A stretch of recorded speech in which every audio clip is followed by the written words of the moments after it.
Hi, this is Charles Hoskinson broadcasting live from warm, sunny Colorado.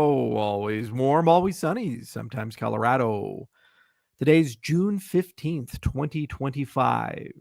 Making another AMA, surprise AMA. People love these surprise AMAs. Hope my connection's all right and everybody can see me in the comments. Things are good? Hope so. Let's take a look here, make sure my VPN's not getting in the way. Yeah, it loads fine. Everything should be okay.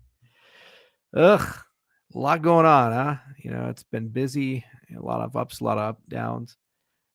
Governance is hard, and Twitter is hard.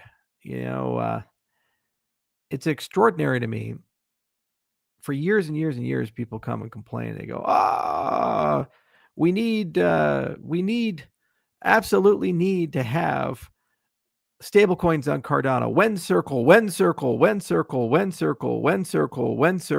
circle for 3 fucking years. Actually, 4 years now. 4 years. Then we say, all right, well, what you're really asking for is how do we get stablecoins into Cardano because our ratios are terrible. It's 9.8% compared to Ethereum, 195% stablecoin to TVL, and Solana over 110%. Solana to TVL, stablecoin to TVL. So we say, all right, well, let's go mint some stablecoins. And they say, we can't do that. Oh, it'll crash the price of ADA. And for years and years and years and years, I've sat at the nexus of the ecosystems. Anybody who wants to set up an ETF or some form of product or wants to do OTC or some Japanese whale that wants to divest, they come to me first. And they say, I need some advice. What do we do? So we know literally all the mechanics on how billions of dollars worth of ADA are traded on a monthly basis across the entire space. And we say 100 million? Really trying hard 30 days, maybe a week, depending on if it's a good week. If you're not trying hard, 60 days, 90 days, not going to move anything. And then all these people come, they say, well, it'll crash the market. It'll go down 25%. ADA will die. It's the worst time. We should wait for it to go up to $3. And then we'll do that. And they just go and they just talk. And they say, well, that's just your opinion, Charles. It's our truth. It's my truth. No, it's called objective fucking reality. There's subjective things like, is this painting pretty? And there's objective reality, like cause and effect things. If I do X, then Y happens. These are markets. We've been in these markets for a long time. The number one problem in Cardano is stablecoins and liquidity. The number two problem is getting the DeFi ecosystem fully operational. Number one is required for number two. That's our problem. So we have things coming like Bitcoin DeFi, and that's going to add a lot of assets into Cardano land. Get a lot of TVL from that. Got a lot of MAUs from that, a lot of transaction volume for that.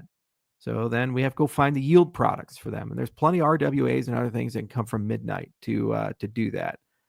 But what's really extraordinary to me is when you actually say, let's go do something, then people clutch their pearls and then they say, I'm just not going to tweet anymore. And they say, how dare you lack tact and talk to speak so loudly.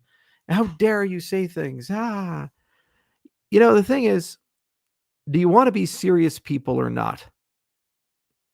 It's a pretty simple conversation. Do we want to be serious people in the Cardano ecosystem? If we want to be serious people, well, then you have to act seriously. If your competitors are going around doing things at the scale of hundreds of millions of dollars to billions of dollars, they're out there making deals, they're out there having courage, they're taking risks. And if you're unwilling to do that, how do you compete against them? Conservatism is something you do when you have a monopoly, when you have already all of the market share. It's not something that you do when you're running behind. It's just not. It's just that simple. And so you got to be serious about these things. And governance, people have to grow the fuck up. I'm sorry. Mean things are going to be said over Twitter. And if you're going to run away the minute that somebody calls you out when you just speak out of turn and you say things that are obviously wrong, you can't take your ball and go home and expect to get some support. And yeah, all the people that will support you are people that already dislike other people. But you know what? We got to move forward. We got to move on. Next 6 to 9 months, bull run is going to start. A lot of things are going to happen. A lot of capital inflows are going to happen. People are going to make decisions about what standards to support and what standards not to support. It's pretty simple. It's not hard to understand. It doesn't take a genius. And honestly speaking, if Cardano wants to be taken seriously, we have to act seriously as an ecosystem. We got to get budgets done. We have to speak with one voice as an ecosystem. We got to invest in the ecosystem. We have a foundation that refuses to deploy any of its endowment into the ecosystem. That's just a fact. Where is the TVL they've created when contrasted and compared with other foundations? So we have a backup plan. It's called the Treasury. But if every single time we touch it, it takes 6 months, 9 months, 12 months, 40,000 opinions appear, and no one has any boldness about it and says, oh, God, we can't do that. And they just say things that are nonsensical, like, well, that'll just be $100 million spend. How is it $100 million spend if it's being converted from one asset to the other asset, and the asset you're converting it to is a stable coin? You can just buy the ADA back. And if you're arguing it's going to crash the price, you'll actually buy more ADA back than you sold. It's like, come on, guys. Honestly speaking, come on.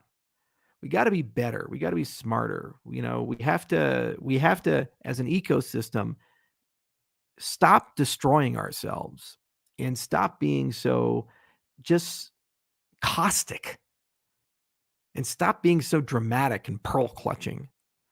There's processes to do things. And every time we try to embrace the process, it seems like people just want to tear it apart for the sake of tearing it apart. Say, go let Intersect do the budget thing. Oh, no, we can't do that. All right, well, why don't we do it this way with this off-chain thing? Oh, no, we can't do it that off-chain thing. Now we have 39 things that have to be withdrawn and a high threshold for each and every one of them. So a lot of them aren't going to make it. And after months and months and months of pushing hard to try to make it, they've been left at the altar.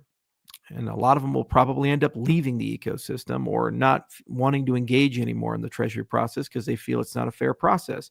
Is that a good outcome? Is that what anybody wanted? Is that where we should be? No. But that's where we're at because of this endless thing. The NCL 350 passes. And they say, oh, no. We can't accept that, even though it passed with a supermajority. Let's go try to push for a 200 NCL because reasons. What are we doing? It's not serious. It really isn't. It's not serious. Gosh, we got to be ready. The technology is so amazing. Laos is looking great. All the amazing work with Plutus V4 and what's happening with Intense and getting our act together on the DeFi layer. There's a great story with Bitcoin DeFi. There's a great story with Midnight. There's an enormous amount of stuff that is working well for us as an ecosystem. But we have to have a little bit of courage on the governance side. And we have to say, you know what? If we make mistakes, it's okay. If the price goes down a little bit, it's okay. People buy stuff based on vision. What are we broadcasting to the world with this nonsense? We have so little faith in the liquidity of our ecosystem and the long-term value of it that it'll be catastrophic if someone holds in a $25 billion asset, $100 million and sells it. Bitcoin went through the collapse of Mt. Gox, where a third of the entire supply of Bitcoin was there. A third. And it's still around, and it's a multi-trillion-dollar asset. You talk to any Bitcoiner, do you think Bitcoin's going to collapse if XYZ happens? Nah, it's honey badger. We don't care. We're here forever. You got to have that mentality. You got to have that mindset, and you got to just get it through. People say, is Cardano going to be around in 5 years? Yes. Is Cardano going to be more valuable as an ecosystem in 5 years? Do more stuff for more people, more MAUs? Yes. You have to believe it. You have to fight for it. Then it's, what are the KPIs that are necessary to get us there? What is the strategy necessary to get us there? And how much do we need to spend? Done. That's what you do. Or we could just sit in circles all day long and just, oh no, oh no.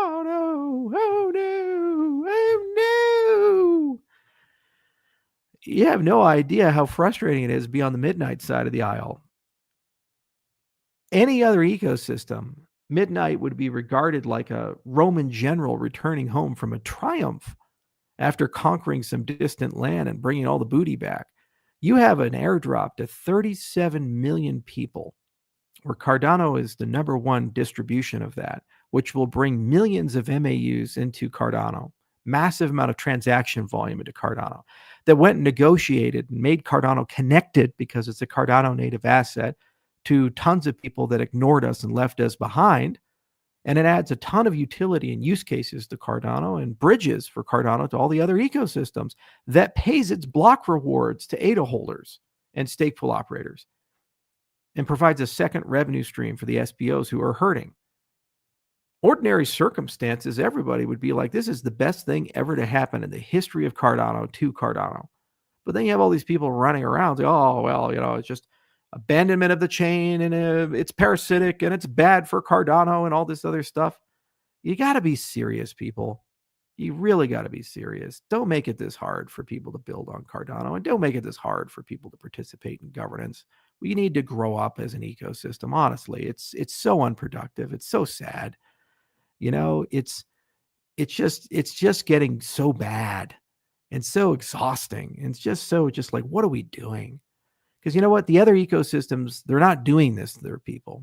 They're not. When you go in, they say, oh, that's cool. And we're excited. And we want to work with you. We want to be part of you. And we go here, and it's just like, we just can't resist as an ecosystem, but burn people to the fucking ground. For what? What do you gain? What do you benefit from? Where's the upside in all of this? Where's the thing where you say, gosh, that's going to benefit me? You're literally setting the food on your table on fire for the sake of setting the food on your table on fire. I don't know. It's incoherent to me. It really is. And then people ask things like, are CNTs eligible for the midnight drop? No. Why would they be? The entire point is to bring the layer ones in and bring people from outside of the ecosystem into the ecosystem.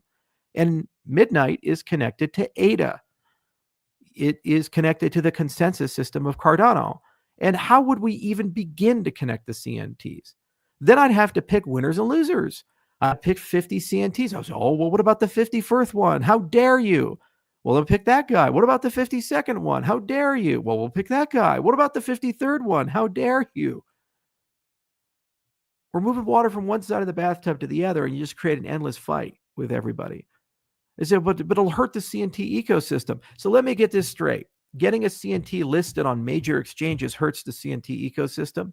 Having a CNT that's worth over $1 billion on CoinMarketCap hurts the CNT ecosystem.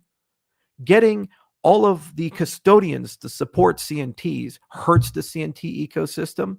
Getting third-party wallets to not only list ADA, but list CNTs hurts the CNT ecosystem.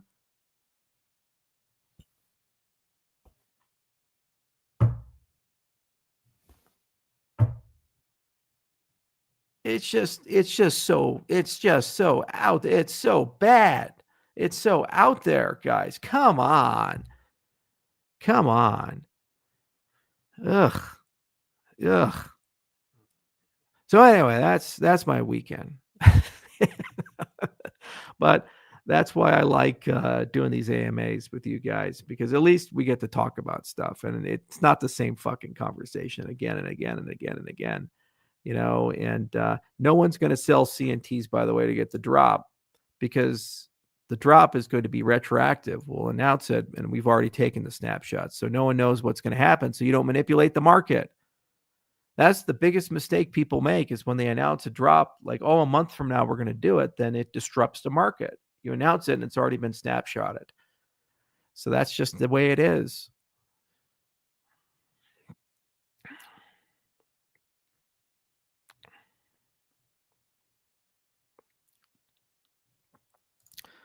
Yeah, Crimea River. And I'm a fan of IOHK. Thank you. There's some people that are, and there's some people that aren't.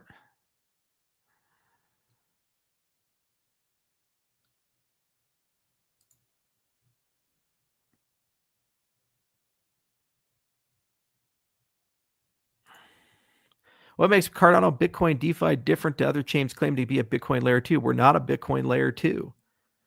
Cardano's a layer 1. Bitcoin's a layer 1. there's a trustless bridge mechanism that's being constructed with BitVMX to enable transfers back and forth. So when you take your Bitcoin, you put it onto Cardano, that is run by the Cardano network. And Cardano's network doesn't derive security from the Bitcoin network. So it's a true partnership between two chains. And there's a lot that Cardano offers Bitcoin. It can be the DeFi layer because it's an application model. You actually write Bitcoin applications and you can push assets in like stable coins and NFTs and other things to the Bitcoin system. And you can use Taproot to secure elements of your trust model, meaning that you can blend things from Taproot into Cardano and back. But layer twos, generally speaking, they derive all their security from the other network, and they live and die usually by multi-sig bridges or other things like that in practice. And that's not the case. You get the full decentralization of Cardano, you get the extended UTXO model of Cardano, and the dev model of Cardano.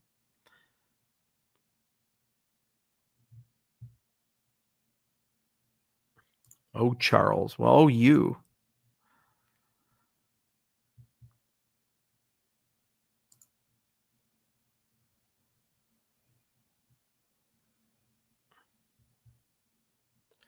Is Daedalus eligible for a midnight airdrop? So the midnight airdrop requires a SIP30 compliant wallet, which Daedalus is not.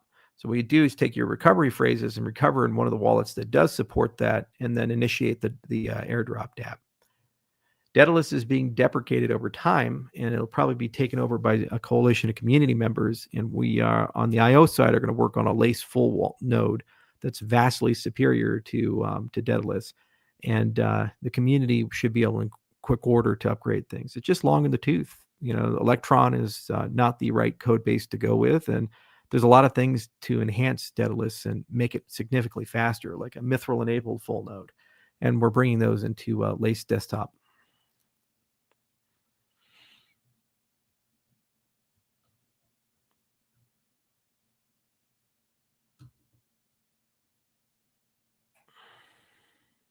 How are the discussions going with integrating Chainlink? The problem with Chainlink is that there seems to be like two factions within Chainlink. So there's the leadership of Chainlink that I'm friends with and I know very well, like Sergey Nazarov. I even have his personal number. And we always get along and we never have any problems. We serve on panels together. And every time we talk, we always say we should do more together. And then there's the business side of Chainlink where we say we'd like to integrate. And they say we'd like to do that too. And then it just never really goes anywhere. And I've offered numerous times to say we will personally spin up a dev team and have that dev team actually do the integration. And they're telling us there's now some sort of like integration library that's on the horizon, similar to like Coinbase with Rosetta, where it's self-serve. And whenever that comes out, then we'll just do that. And then I think we have the integration. But it's not a business thing. It's not a fees thing like, well, they want all this money and no one's willing to pay it. I think it's legitimately just they see the size of Cardano's DeFi ecosystem, and because it's small, they don't make it a priority. I don't think it's personal. I just think it's a priority queue, and they're very busy. They got very aggressive in 2021 and dialed back dramatically because of FTX and Luna, and now they're starting to dial up again for the bull market. So if it's a code thing, we are there. And I ask every week. Mike Ward looks into it, and JJ looks into it. And we just never seem to get there with it. So we're looking at Pith and we're looking at Flare and a lot of other Oracle options, and we need them in the ecosystem. Obviously, there's the homegrown options as well. We'll figure it out. So there also has to be users of the Oracle. So it's not good enough to get Chainlink. The Cardano dApps have to make a decision. Are they actually going to use that Oracle, or are they going to use another option? And so it's a broader conversation.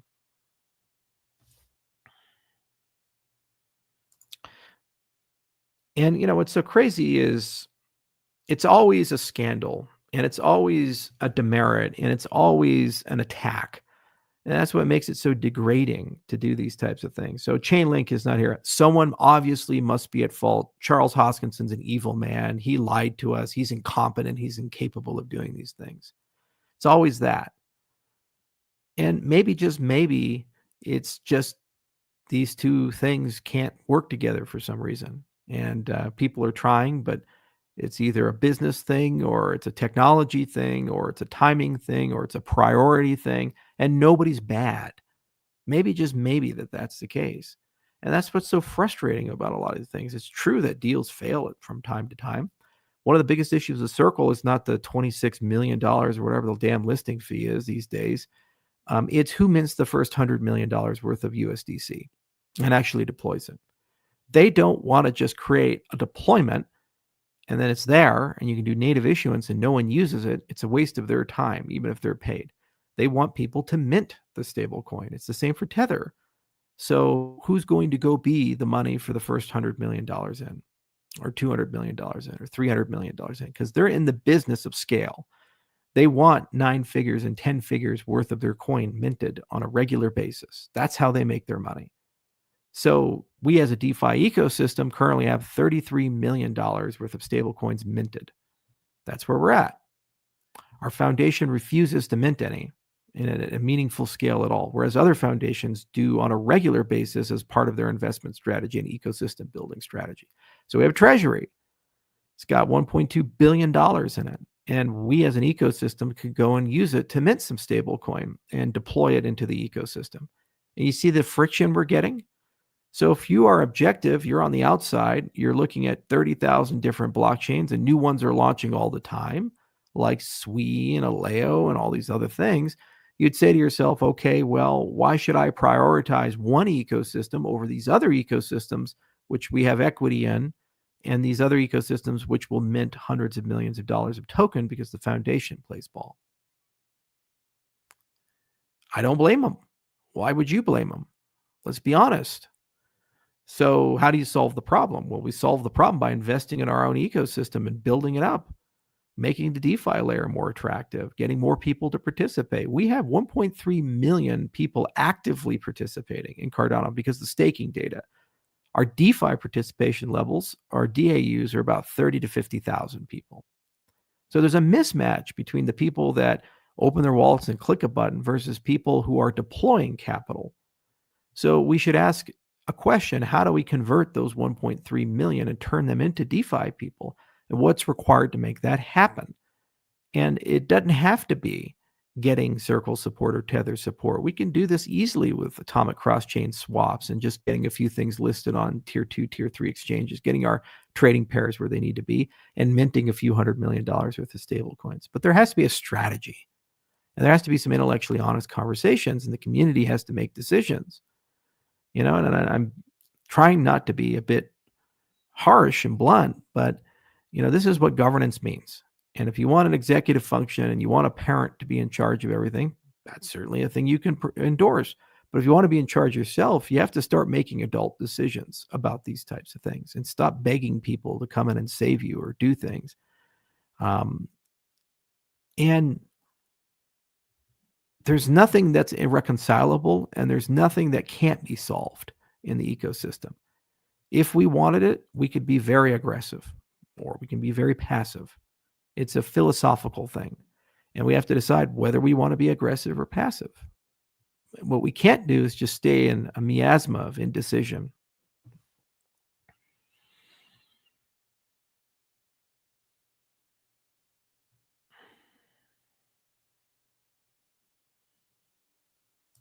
Charles is the David Goggins of blockchain. So inspiring. Good old Goggins. Get in the boat. I'm carrying the boat.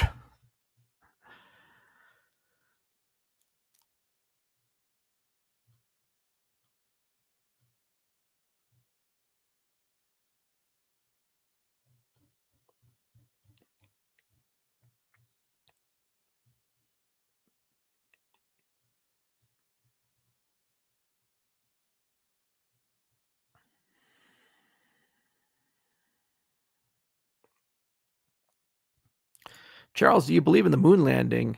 If so, then why are there so many inconsistencies? There's inconsistencies because you lack critical thinking and domain expertise to understand fact from fiction. The moon landing happened. There's overwhelming evidence of that. We built giant rockets. 1 million people worked on it. There are numerous astronauts, some of which I've met, have stood foot on the moon. We have the moon rocks we've taken back. Satellites that have orbited the moon have seen the lunar site. The Soviet Union, which was monitoring the entire situation, confirmed it. They were able to determine that. The scale of a conspiracy required for the moon landing not to have happened is bewildering, and the science continues to check out every single day. But people will never be convinced because everybody's become so goddamn conspiratorial, and it's a road to nowhere. The flat earthers are another example of that. It's a road to nowhere. No matter what evidence you provide, it's always a conspiracy. There's so many things floating around where people say, well, this happened this way. It's like, well, what can I tell you to convince you that that's true? All these people that didn't believe the moon landing would happen, when we go back to the moon and we see the original moon landing site, because there's still stuff left there, they'll say, oh, no, that's all CGI. It's generative AI. So there's no burden of proof for these types of things because you've already decided that it happened and didn't happen. So I can't convince you one way or the other.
How's the clinic going? Clinic's going well. Grand opening's July 4th. Anybody's in town, you're more than welcome to come out and see it. You need an assistant. You are damaging brand with tangents. Go fuck yourself, Johnny. Fuck you. Telling people to grow up is not damaging a brand. And if you're so childish and coddled, you damn Gen Zers, you can't handle some tough love. The market's hard. Competition's hard. Running a business is difficult. You are competing against killers.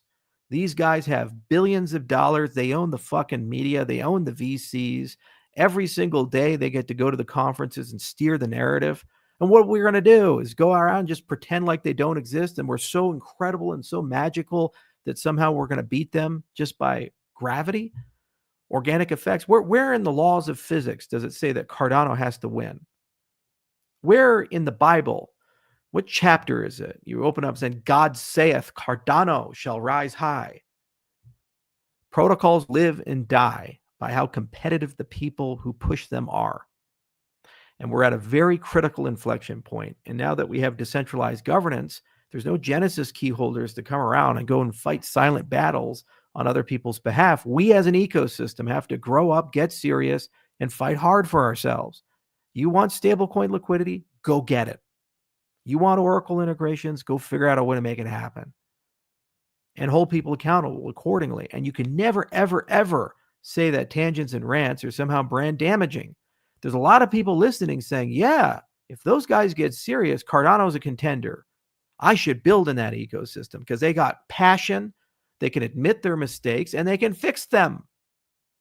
If you sweep everything over the rug, it's a Potemkin village. There's no reason to be part of that. Everybody knows those guys aren't serious. They lie. It's like North Korea. It's all fake. It's fantasy. And they're delusional. And they're getting smaller every year. We got to get strong and we got to get real, because the tech is there. We have the engineering capacity. We have the protocol capacity. We bet right on a lot of things. And there's a window to be dominant in Bitcoin DeFi. There's a window to be dominant in XRP DeFi. There's a window to be dominant in the private computation space. And we got to go out there and get it. and win it. If we do, we're number one. If we don't, we're an also ran that people remember, like Betamax and all these other things. That's the way it is. So you got to be tough, and you got to have tough love, and you got to get strong, and you have to be willing to say uncomfortable things. And people who hear the uncomfortable things, they have two options. They can shrivel up, play the victim, clutch their pearls, go to Twitter and say, oh, they're so mean. They're so mean. He's attacking the community. Or they could say, you know what? This guy's right. This guy's right. We need to grow up. We need to get things done. Shouldn't take 6 months for a budget process, 9 months for a budget process. We shouldn't take something that should be an omnibus and make it 39 damn things, and then it'll be 50, then it'll be 100, then no one will get passed for this type of thing. We need to go out there and get it done. We got to set KPI. Why don't we get our TVL over $1 billion this year? Why don't we get our transaction volumes at 10x over this year? Why don't we get our stablecoin issuance about $250 million to $300 million this year? Let's go fucking do that. You know what we need to do is we need to be competitive in every conversation when people say, who should I build on? So where are those conversations happening? And why the hell isn't there a Cardano logo there? And if there's no one accountable for that, let's go find someone accountable for that. Cut them a check to make sure that they're there every day. And better yet, why don't we find the people like Patrick Tobler or others who are doing a damn good job of growing the brand and give them the resources that they need to keep growing and keep doing it instead of eating our own. Let's go do that. And you know what? Everybody else, they hear that and they say, gosh, these Cardano people, they got their shit together. Man, they're angry. They're aggressive. They're fired up. I want to compete against these guys. They're going to win. They're tough. It's one of those days, guys.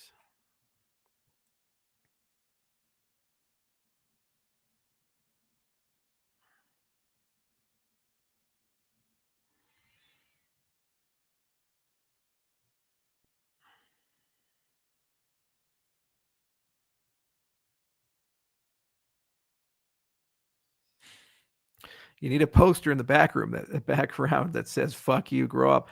That's what that is. Okay. Life was hard back in the day.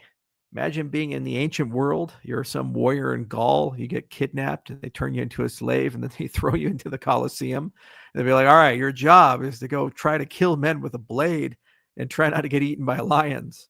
Oh, really? Yeah. Don't worry about it. It's going to be great.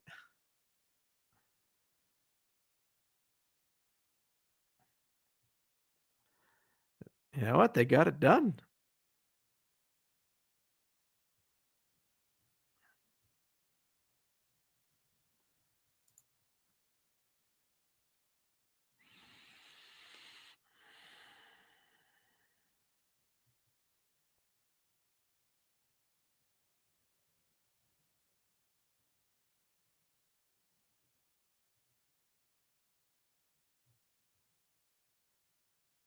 Gladiators were mostly criminals.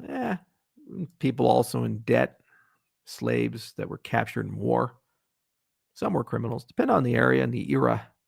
Talking about republic or empire, very different. Will the health facility have any options for ibogaine? Iboga, the great demon. It's a plant that people take and they go to a very strange place for a while. I would love to have a full-on psychedelics program, plant medicine program up in Wyoming. It's going to require some laws to be changed for that to happen, and the federal government to change some laws.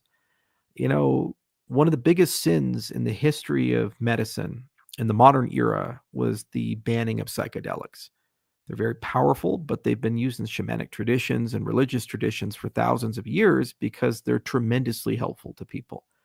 And some very arrogant, very closed-minded people decided to not only ban them, but shut all research and discussion about them down. And that's unfortunate because we have an epidemic of mental health in the United States. Depending on how you count it, between 1 in 3 and 1 in 5 people have a mental health issue in the United States. And some are so debilitating that they can't get out of bed. They can't be productive members of society. And what we're told is that while these plants that have been around for a really, really long time, that a lot of people figured out are quite good for them, Instead of taking those, what we're going to do is give you drugs that we invented 20, 30 years ago that have a ton of side effects we don't fully understand, and they stop working after a while. That's not a just or humane society. It's an unjust society. It's a nepotistic and corporatist society that is built in a way to benefit the few at the expense of the many. And one of the reasons I created my clinic was that I wanted to blend the naturopathic and allopathic together. I think medicine should not create these artificial walls. We should be more pragmatic and say, well, there is a science, there is also an art to medicine. And if we discover through experience that something works, pragmatism should rule out. And we should be asking, what is the appropriate set and setting and use for these types of things and figure it out. And we should give people the right to experiment as a society. And then what you'll find is you end up helping dramatically a lot of people. Like, for example, why is it when someone has been diagnosed with stage 4 metastatic cancer that's incurable and they're in hospice, we just don't automatically put them on a psilocybin trip? If you look at the data, the vast majority of people that do this, they're able to handle the end of their life much better than people who don't. The vast majority. So it really doesn't have a downside, and it provides an enormous amount of comfort to people who are going through hell. Think about that. Let's say you're 50 years old and you're just not feeling right. So you go to your doctor, you say, I'm a little tired. They say, oh, we'll look into it. And they say, oh, sorry to tell you, Bill, but you got metastatic colon cancer and it's spread throughout your body. It's in your bones and you have 6 months to live. And you're just sitting there like, well, my kids are in high school. I didn't get my retirement. I sacrificed. I went to work every day since 22 when I graduated. For the last 28 years, I've been going in the office and doing all this stuff, saving for retirement so I can live out my golden years. You're telling me that I'm not even going to live till Christmas? And that's a conversation that a lot of internists and oncologists have had every single week here in the United States. So imagine how that person feels when they're driving home. Imagine what their lived experience is. Imagine what's going through their mind. And then our society looks at them and says, well, there's this magic substance that if you took it, it would give you some perspective. You could weigh your entire life and find some peace and comfort, despite the fact that it's been cut tragically short. But we're not going to let you take that magic substance because somebody who's now dead decades ago who really hated hippies decided that that substance was bad for society. And so we're just going to withhold that from you. And anybody who even tries to give it to you, we're going to hurt them. And instead, we're just going to let you drive home in sadness and just feel like crap for 6 to 12 months. Why do you tolerate it? Honestly speaking, why do we let the noise exist? When you hear a politician talk about this stuff and say it should be banned, tell them that story and look them in the face and say, are you mean to tell me that that's not okay? You mean to tell me that everything we're doing is just fine and this is the way society should run? And then they'll give you some noise and garbage and nonsense. And then why do you vote for them? Why do you give them power? Because they tell you to. And that's how they control you. And that's how evil happens, is when people are neutral or don't take a position in the face of great injustice. Now, I'm really rich, and so I have the luxury of being able to divest and put assets in various places. And so I can take stuff that's in stocks and bonds, and I don't have to go and sit it and park at a 9% return with Goldman Sachs. I can go put it into building a clinic, and I can go start healing people. And you know what? We can start changing laws, and that's what we fight for. And it's a hard, long road, but because I have a lot, I can go and do that. And when I do, then finally we can open this treatment up. It doesn't change the reality for all the people that didn't get there, but at least the people that come after them will be treated with some degree of compassion and love. And Ibogaine is an example of just one of many. Ayahuasca, mescaline, psilocybin, LSD, DMT, there's even salvia. They have their uses. And you need the right set and setting. You need the right practitioners. And we need the right research. And by global prohibition, we're not allowed or able to do the research to figure out how and when and where to use it to help people.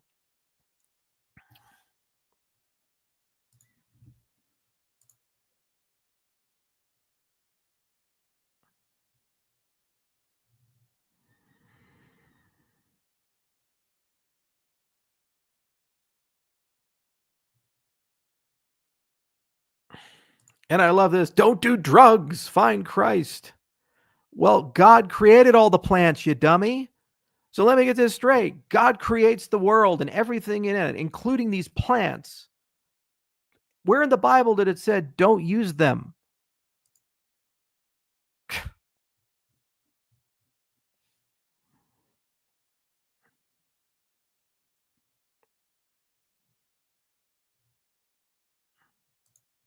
Is South America becoming what Africa could have been for blockchain and Cardano? Africa still is in the portfolio. I mean, people forget about RealFi. They pretend it doesn't exist. We're there. We're fighting hard. We lived through a war, for God's sakes, and we still keep going. And Kenya is a strong place. Uganda is a strong place. There's a really good Cardano ecosystem in Nigeria. It's just Africa moves at its own space and pace, and you just have to get used to that ebb and flow. I think because of political changes in Argentina, the entire continent of South America is opening up in ways that are very exciting. Could have happened in Ethiopia. The prime minister badly fumbled the ball, and he made his country about his power as opposed to doing what was right for his people. And unfortunately, because of that, we lost a massive opportunity to have 100 million people enter the blockchain space. But you know what? Our good friend down in Argentina, Javier Milei, did not let the people down. Instead, he did quite the opposite. Javier Milei actually got it done. And he opened his economy up. And now $100 billion of a $700 billion GDP is in cryptocurrencies. Argentina is likely going to be the first country of the modern era to have private money over central banks, and that'll all be cryptocurrencies for private money. So yeah, it's a massive opportunity, and we're not going to lose it as an ecosystem. And Cardano actually has a first mover advantage. We have the largest office of any cryptocurrency in the top 10 in Buenos Aires, 100-person office that we set up, and it's in the old Google office. All politicians came, and they said, wow, these guys are serious. This Cardano thing is serious. They know us, and they know how serious we are. So we're going to move quickly, but we haven't abandoned Africa. At least at IO's side, we're very excited about the prospects of it, but also we're a lot wiser, and we understand the ebbs and flows, and we understand that there are realities you can't escape, and you have to do business differently. So we pivot from government contracts in Africa to things like microcredit and payments and other such things. And that's what RealFi is doing now. And I think it would be a lot better for everybody. We'll get the numbers.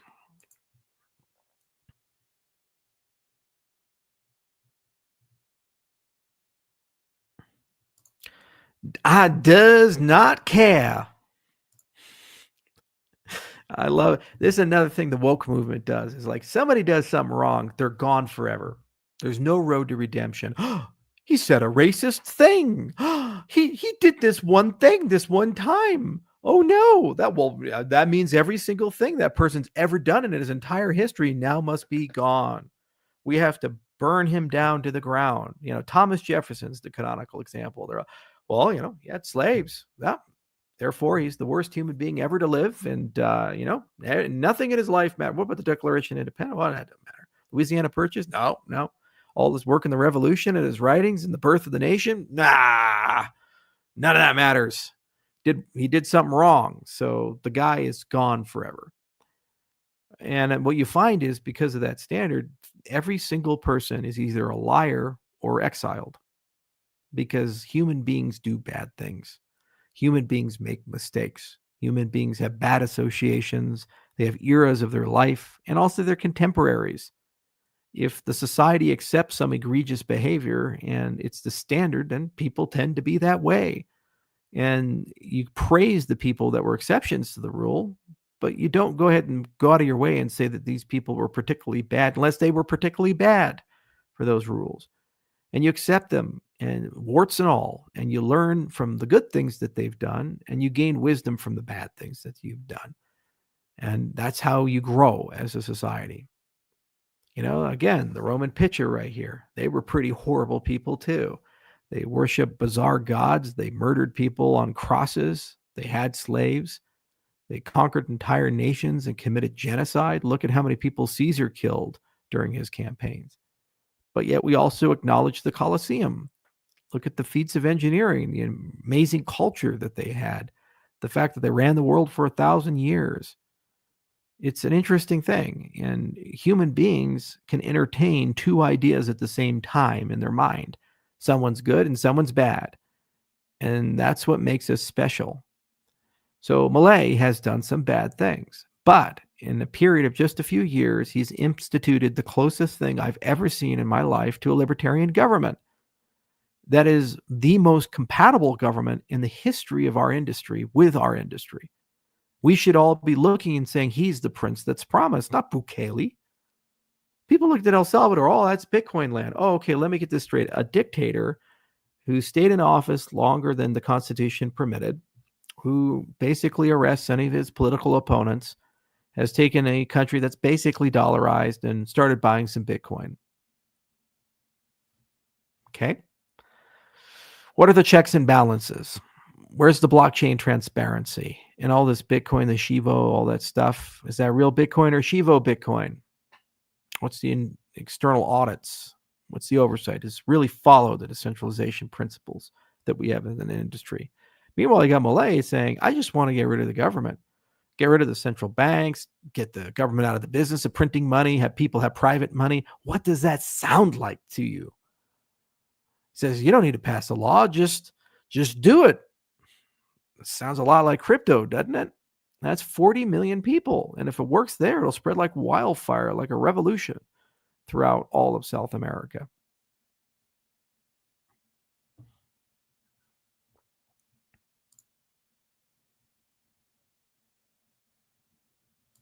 Hey, Charles, why do our coins have ridges?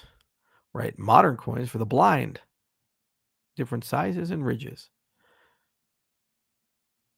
But also they prevent seniorage. And that's the historic reason for it. So because Henry VIII would just shave shit off the coins, and then you would say a dollar coin, but it's actually worth about 0.9 cents.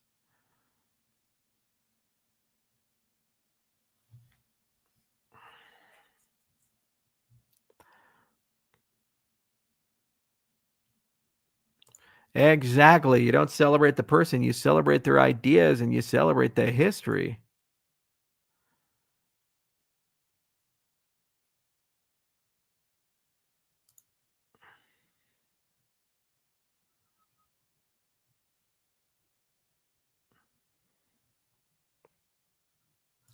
So you are against the president staying longer than a constitution allows. Probably another one of those deranged woke liberal people. Yeah, I don't support Trump 2028. I get where you're going with this. No, I don't allow a president staying longer than a constitution allows. Jesus Christ, you people are so fucking brainwashed. You let the entire United States get set on fire in 2020. And then when the other side protests something they don't like, it's the worst insurrection since the Civil War. Old people slowly walking through. Oh, did you see the videos? Did you see the videos for the whole year we went through? You want to see a protest? See when Mubarak got taken down, or see what happened to Libya. That's a civil war. That's an insurrection.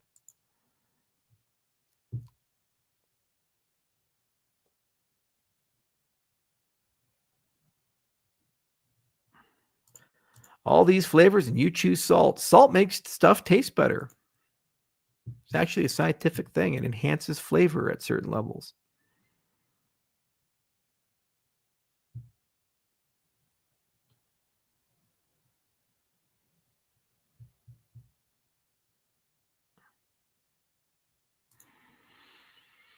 Mm-hmm, mm-hmm, mm-hmm.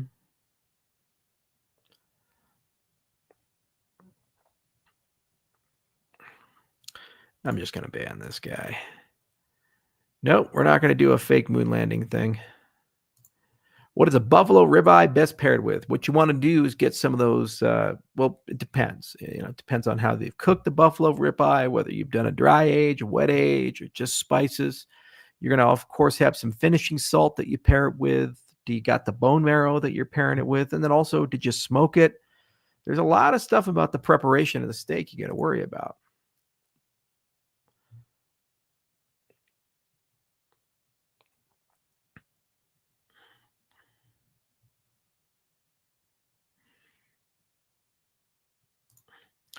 What's your opinion on the Trump-Musk scandal? Just being curious on your take. Well, it's Dunning-Kruger meets useful politics. Elon Musk has this idea in his head that he's good at everything. He's the smartest man ever to live, and nobody can say no to him. And he justifies this by the fact that he has hundreds of billions of dollars. And what's frustrating is he has really done remarkable, amazing things that very few human beings have ever achieved.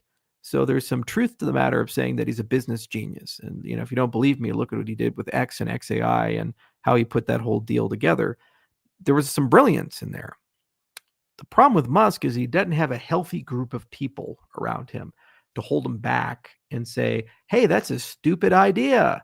Hey, maybe we should do it differently. Or, hey, maybe the first thing that comes to your mind isn't the best thing. Let's take a step back for this whole thing. And as a result, he just seems to think he can do everything better than everybody else. Okay, so he is not an expert on how the U.S. government operates. He has never run part of the U.S. bureaucracy. And also, he's not a leverage buyout guy. He doesn't go in and buy firms and cut them by 50% and 60%. And there's a great evidence with that by looking at how he handled the X acquisition with the Twitter. When he bought it, it was just a mess. It was very painful and very difficult. He builds companies and grows them, but he typically doesn't go through and like shut a company down or merge a company. It's a different skill set. And it doesn't say you can't learn it, but the biggest company in the world is the U.S. government. Tens of billions of people, trillions of dollars, massive complexity, and you don't have full power. So first off, the whole concept of DOGE. If somebody came to me and said, Mr. Hoskinson, I want you to do DOGE, I'd say, okay, well, what are your goals, Mr. President? What would you like to achieve? And I'd say, well, we're going to look for waste, fraud, and abuse. It's like, okay. Well, then the first question I'd ask is, what are the organs of the U.S. government responsible for that right now? This is things like the Government Accountability Office and all these oversight buckets. And they say, well, okay, why aren't they operating effectively? What about them is not doing what you want them to do for the waste, fraud, and abuse? And then you listen to the answer. And based on that answer, it'd tell you if they're actually serious or not. Then the second part of it is, well, what else do you want to do? It could be waste, fraud, and abuse, or it could be wasteful spending from a perspective of overspending or philosophically not aligned spending. Like we want to remove all the DEI or we want to consolidate agencies or things like that. Well, that's a slightly different thing. So that's a different skill set. Waste, fraud, and abuse is forensic accounting. You're looking for stuff in the books, but you accept that there's legitimate expenditures. Mergers and acquisitions and layoffs and these things, that's spending reduction, and that's a different skill set. Okay, so already you have to philosophically say, well, what are we doing here? What's our goal here? And there are some people like Mitt Romney, for example, are exceedingly good at this. And when people hear it, they go, no, forgetting that the guy made hundreds of millions of dollars at Bain Capital, literally doing that. Staples, Sports Authority, all these other places. A skill set. Same for KKR or these things. People go and buy a bloated company. And they ask, what is the company trying to achieve? What is its business model? And they cut 50%, 60%, shut down whole divisions, merge things together. So that's the skill set you're looking for.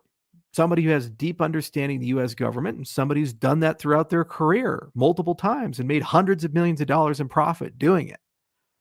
But our politics are so fucked up and they're so the politics of personal destruction that you base a person's entire worth and ability based on your personal like or dislike of a person. So if that's the way the administration is going to run, well, then you turn it down because the mission doesn't make any sense. Is it waste, fraud, and abuse, or is it spending reduction?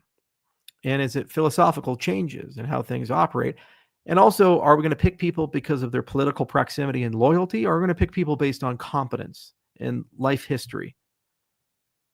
You see, if you want to reduce the budget, what they should have done is redesign the agencies and say, here's what we're going to do. We're going to take the FBI and the DEA and the ATF, and we're going to merge them together, create a much leaner, unified organization. And what we're going to do is tell everybody in these three agencies that those agencies are going to an end and they're going to go join a new agency and they have to reapply for their jobs. New command and control structure, new management layer.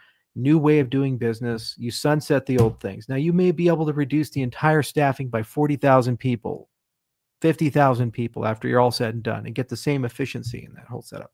That's what you do in MMA. Waste, fraud, and abuse would be we go into the books of the FBI and the DEA and the ATF and we say, oh, why are they buying 40,000 rounds of ammunition, but they're only using 20,000 rounds per field agent? Where are those other 20,000 rounds going? What's the story behind that? Are they stockpiling them or stealing them? Is it a double entry? And blah, blah, blah. It's a different skill set. So is Elon Musk a forensic accountant? No. And we already have organizations that are responsible in the government for looking for these things. So we're just operating under the presumption that all of them are corrupt and evil and bureaucratic, and they're all left-leaning and they're all bad actors. Okay. Well, then you just shut the whole agency down and you build an entirely new agency and you force people to apply for new jobs in the new agency. So go to Congress and get some authorization from this. You control Congress. You own them. So you say, the Government Modernization Act, I want all these following sweeping powers. There we go. And you go run that. And then you bring a committee of people together, people that come from the leverage buyout world, people that come from the consulting world for layoffs and reductions. You bring in forensic accountants and these types of people. You just second the IRS. They have a whole division in the IRS called the CID.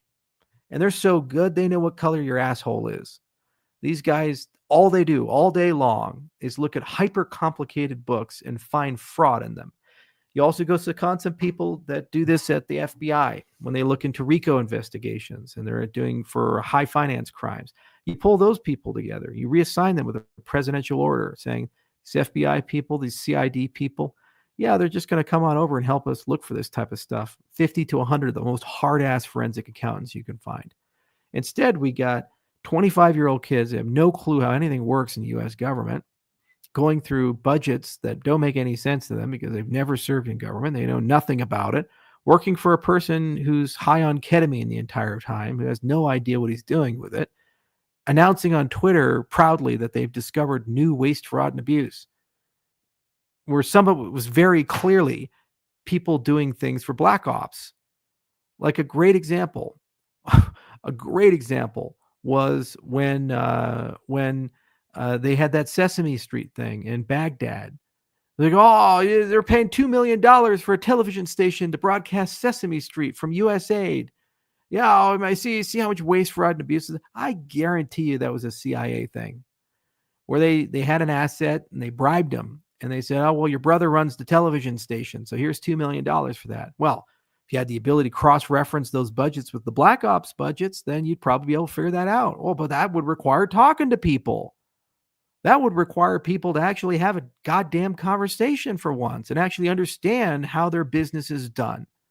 Maybe, just maybe, there's more to the story than everybody's just incompetent and evil and stupid and bad and every dollar spent is wrong and every institution is horrible and everything is captured and it's all one big evil monster. But no, we can't do that. No, we can't have that conversation. No. They're all stupid, evil monsters, but we're so smart. We're so talented. We're so smart that we had journalists to our Signal chats that we're having to evade government reporting requirements and ethics requirements. Even after you spent 5 fucking years, 6 fucking years, 7 fucking years talking about Hillary Clinton's emails. Oh my God, the emails, sir. Actually, it's almost been 10 years now. Emails. How dare you leak classified information? But hey, what we'll do is we'll just use Signal on our fucking private telephones, which we hack into all the time so the Chinese can hack into ours. Ever hear of Pegasus? And use this to evade FOIA. It's so stupid. It's so stupid. So what do I think about it? I think that it's a culture of fear. It's a culture of Dunning-Kruger. I think that it's just a mess. And then we get the big, beautiful bill, and it increases the deficit by billions of dollars and the national debt by $2 trillion. Didn't you all just tell me for the last 10 years how bad and evil the Democrats are and how tax and spend they are? And then you push a bill forward that has $2 trillion increasing the goddamn debt. We're going bankrupt. U.S. government is going to be at $50 trillion in debt by the end of this decade. $50 trillion in debt. I don't think people understand how much money that is. I don't think people understand what the interest rate on that is. At 5%, that's $2.5 trillion dollars a year. That's the cost of our entire military, our entire education system, and Social Security combined. That's what that costs. Just the interest on the debt. We'll say, "Oh, we'll just default on it." Oh, okay. So what backs all your stable coins? Circle, Tether, these other things. Oh, US Treasuries. You guys want all your Circle coins and your Tether coins to go to zero? You think you know what that would do to the US economy and US dollar as the world reserve currency? Now it'd fall apart. They're just not serious. It's not real. It's just theater. They say whatever they want to say to get into power, and then when they get into power, say, "All right, we're going to do things the honest way and the right way, and bring independent new blood in and solve this problem." No, we're just going to structure everything so it's one big theater and push this whole thing through. And then we say, "Why is the world judging us? Why are all these people in the world having problems? Why is our standing declining? Why people not buying as many of our products as they used to? I just don't understand." Ugh.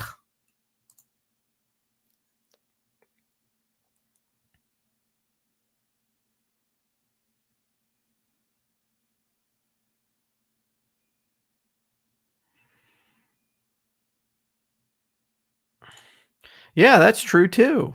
That's why you can't solve the problem. If it doesn't make sense, then it's because someone's getting money or power from it. And it's always a poor person. Yeah, and this is another piece of bullshit. Many devs have cited Haskell as a massive barrier to entry. Do you now see it as a strategic misstep? Are you considering Rust, Solidity wrappers, or anything else to onboard talent? What about Aiken? It already exists. It's already been around for 2 years. People are writing the majority of the code written for Cardano smart contracts is non-Haskell. Where have you been? Where have you been? It's a solved problem, sir. It's like, let's do it together. Let's do it together. Okay, Aiken here. We're going to Aiken, Cardano. We're doing it right. We're doing it right now. We're doing it right now. That's where. Fuck it. We're doing it live. We're doing it live. Here you go, sir. Just for you. Just for you. I'm gonna share my screen. I'm gonna bring up that window. Okay, what's this right here? What's this? What do you guys see? What do you see? that's a that's a new line. Is that Haskell? Does that look like Haskell to you? Oh my lord. Zero configuration has been around for a while. It's look at all the people building on it. Oh, it's just like it's got a roadmap too, my lord. Wow, it's growing quickly. And that's just one language. We also have TypeScript as well and others. But you just parrot things, right? Because there's no marketing. That's why you say it, because you don't know. And you don't know because nobody told you. And why did nobody tell you? Because nobody's accountable for telling you. That's the problem. And the people who are accountable for telling you, they're out doing wine deals in Georgia. That's the problem. We can complain about it or we can solve it. I'll give you the benefit of the doubt. I will. You just didn't know. So we'll solve it. And how do we solve it? Well, we solve it by marketing. We got to spend money for that.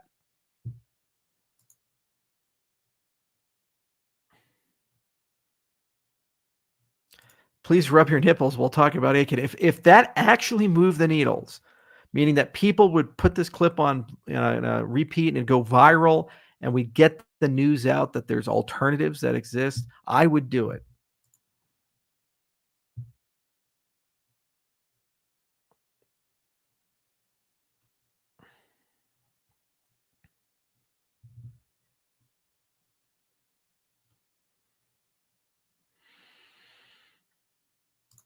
No, that's the point. That's what I said. It's our fault as an ecosystem. We've obviously failed them.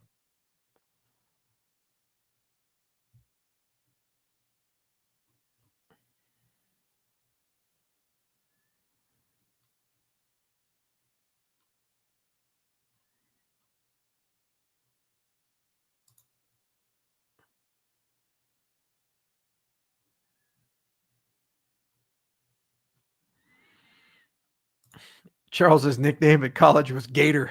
Is actually assless chaps. They call me AC. I come into the room, they say, "Oh, somebody turn up the AC." It came from my love of the Rocky Horror Picture Show. And yes, I would go in drag.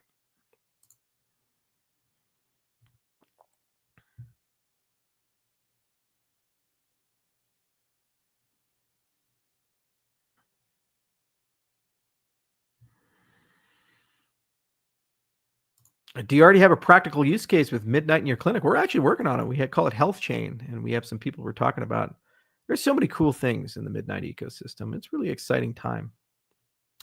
When more details on the SNCC input-output partnership? Well, I'm a SNCC holder now, bought some SNCC tokens, and we're going to get some great wallet integrations into Lace, and then it would be fun to actually do some SNCC-specific things. But I love those guys. JJ negotiated out the deal, and we worked real hard on it, and they came to the office. We talked to them, and SNCC is one of the best communities in the Cardano ecosystem. Now, of course, I love Hosky as well. I don't pick favorites, but it's nice to have them around because they go do things. I respect that. They're like, we're going to go get listed. And they got listed. They got it done. When people do shit like that, you say, like, that's my guy. They get stuff done. You elevate them. You put them up and say, that's the model. Go do it. Go do it.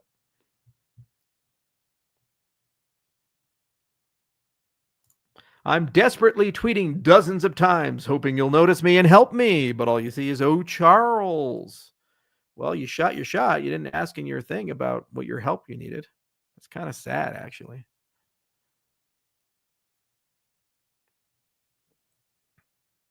We love you, Charles. Well, I love you too, sir.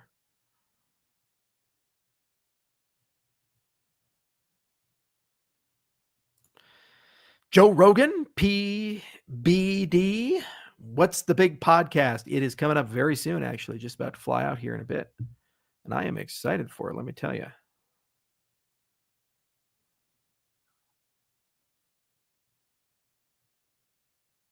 I'm not a fraud. I'm a student who is disgraced because of debt. Okay, so did they break down your door, enter your home, hold a gun to your head and said, you, sir, you're going to go to college and you're going to borrow money and you're going to be laden with that money. Ah!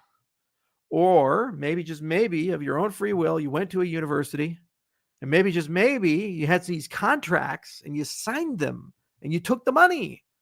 You probably also got Pell Grants and other things too, because you're probably not that wealthy. So you took money and now you're on the other side of it. And you're just like, you know what? The system's broken. I should be forgiven. I love I just love the whole student debt forgiveness thing. It's just like, it's just where we're at as a society. Come on, guys.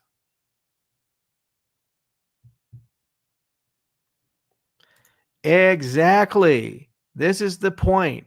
This dude joined the army during a war to get his college paid for. He got shot at. He was willing to literally die.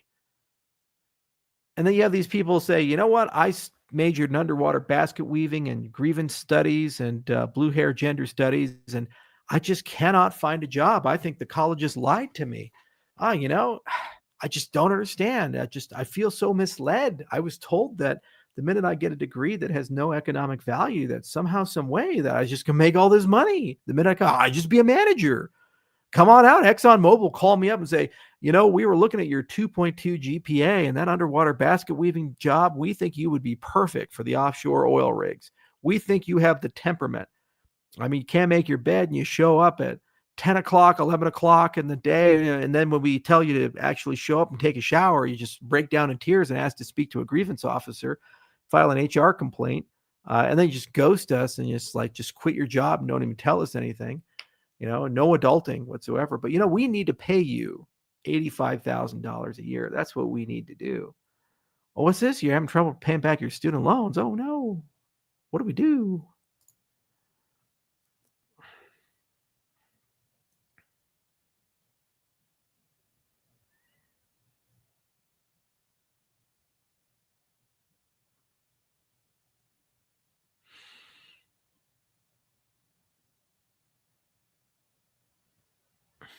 Charles is full MAGA. I'm not full MAGA.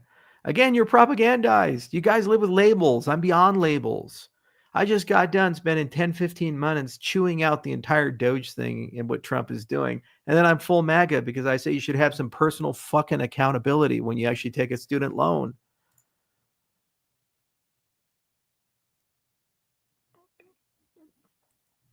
It's not team sports. It's reality and tough love. It's Tough Love Sunday. That's what we're doing. Dude, sounds full MAGA for sure. Since when did asking people to honor the contracts they signed become a topic of MAGA?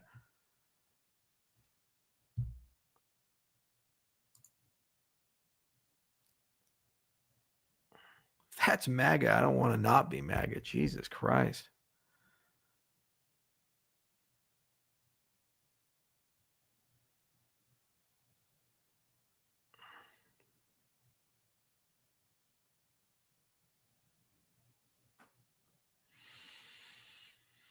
Charles, what are your medical institution's recommendations on diet, since diet is an essential part of people's health and treatment, like smoothies for diet? See, that's one of those unanswerable questions because it depends on the patient. Every person is different. So people come and say, how do you live longer? And I say, okay, well, I say, all right, you ready for this? It's really complicated. And they're like, uh-huh. They're like, all right, there are 4 things you have to do before we can even have a conversation. And it's like, oh, okay. What do I need to do? Like, what do I need to take? What drug do I need to get? You know, like rapamycin, or I'm going to take metformin. Like, I'm going to do some peptides, like maybe that BP 157 or something. Yeah. Give me some stem cells. We're like, okay, you ready? Do you get a good night's sleep? They're like, I don't know.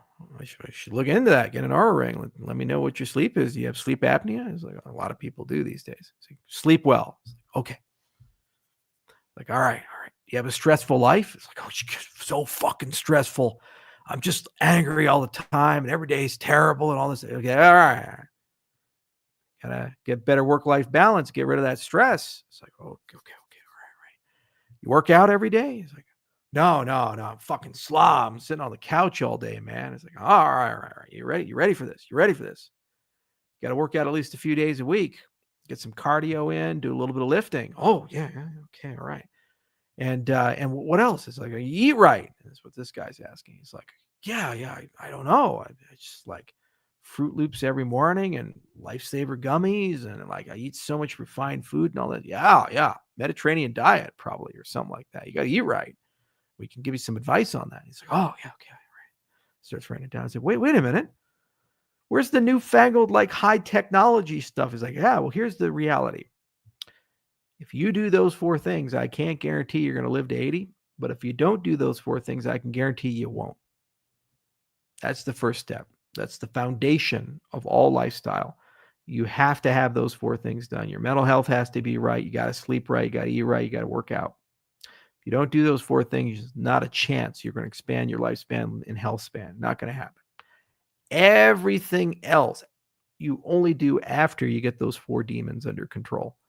The stem cells, the hyperbarics, the peptides, the prescription and non-prescription drugs, the supplements, all these other things. And what blows my mind is like so many people, they come and they say, well, I don't want to do those 4 things, but I want the stuff on the other category and somehow to correct for these 4 things I have over here. And we're like, okay, but here's the thing. That'll give you a few extra years. This takes 20 years off your life. And of the time you do have, you get diabetes and cancer and obesity and all kinds of horrible problems, frailty. You know, it's really bad. You ever seen an 80-year-old can't walk? Because they're frail. Why? Because they didn't work out. And so their muscles deteriorated, their bones deteriorated. And it's too late to work out when you're 75. You have to enter into your 50s and 60s with some muscle and some bone mass. It means you actually have to stay relatively healthy throughout your life. That's the sad, hard truth. And whether you're reading Peter Attia's books or Mark Hyman's books, or you're reading Peter Diamandis or any of these people talking about that, they can wrap it any way they want to wrap it in the anti-aging. And I read all these books all the time. The core of it always is the lifestyle foundations. So diet is so personal. And some people tolerate all plant diets, and some people tolerate Mediterranean diets, and some people tolerate keto, paleo diets. And really, I'm convinced that it's a combination of your age, your genes, and your bacteria. Your microbiome is a humongous component of your ability to process things, as are your genes. And so you got to get that under control. You got to get your microbiome fixed, and you got to do some genomic work. And then these two things together, you probably can find a diet that works for you. And some combination of plants and animals is probably the right call. And just figuring out what that ratio looks like and how to make it practical. But one thing's for sure, like anything refined is probably going to kill you at this point, especially if it's in America, because it's filled with all kinds of really nasty, horrible stuff. And almost everybody who goes on an elimination diet, they feel better. And maybe it's the seed oils, maybe it's the food dyes and coloring, maybe it's the microplastics that are coming in, but it's something refined is going to kill you. And that's what we find 13,000 patients we have at the facility. And, every time I read the reports and other things, or I go to all these things, I just attended a peptide conference actually this weekend. Is yesterday and the day before. I couldn't go there in person because we were busy, so I did the virtual version of it. And while watching the lectures, there's like all these brand new, amazing peptides. Dr. Steele, real smart guy, potty mouth like me, jacked, orthopedic surgeon. And yeah, there's a lot of wonderful stuff there that they're offering, but none of that matters if you don't have a good regimen. So you have to get that regimen first.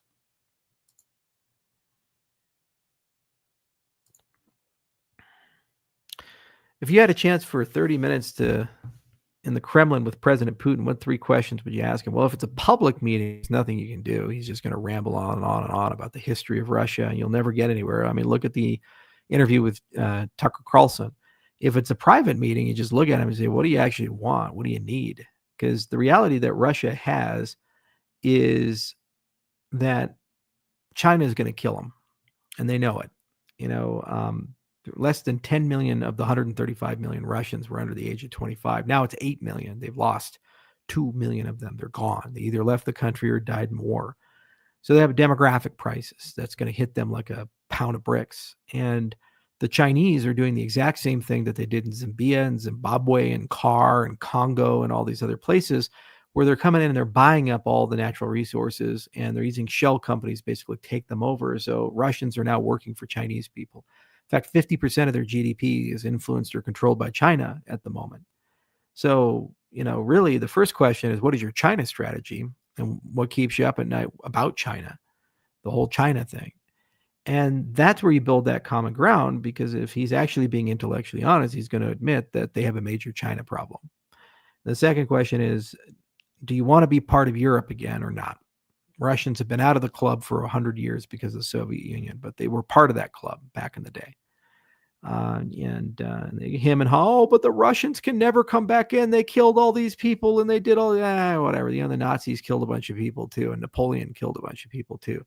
Somehow the Europeans forgive and forget these things. It takes a little bit of time, but they can come back in the club. But they have to want to be back in the club. They have to be willing to make some concessions about it. And the third question is, who's your successor? Do you care? Doesn't seem to want a family member to take over for him. So, life does end at some point.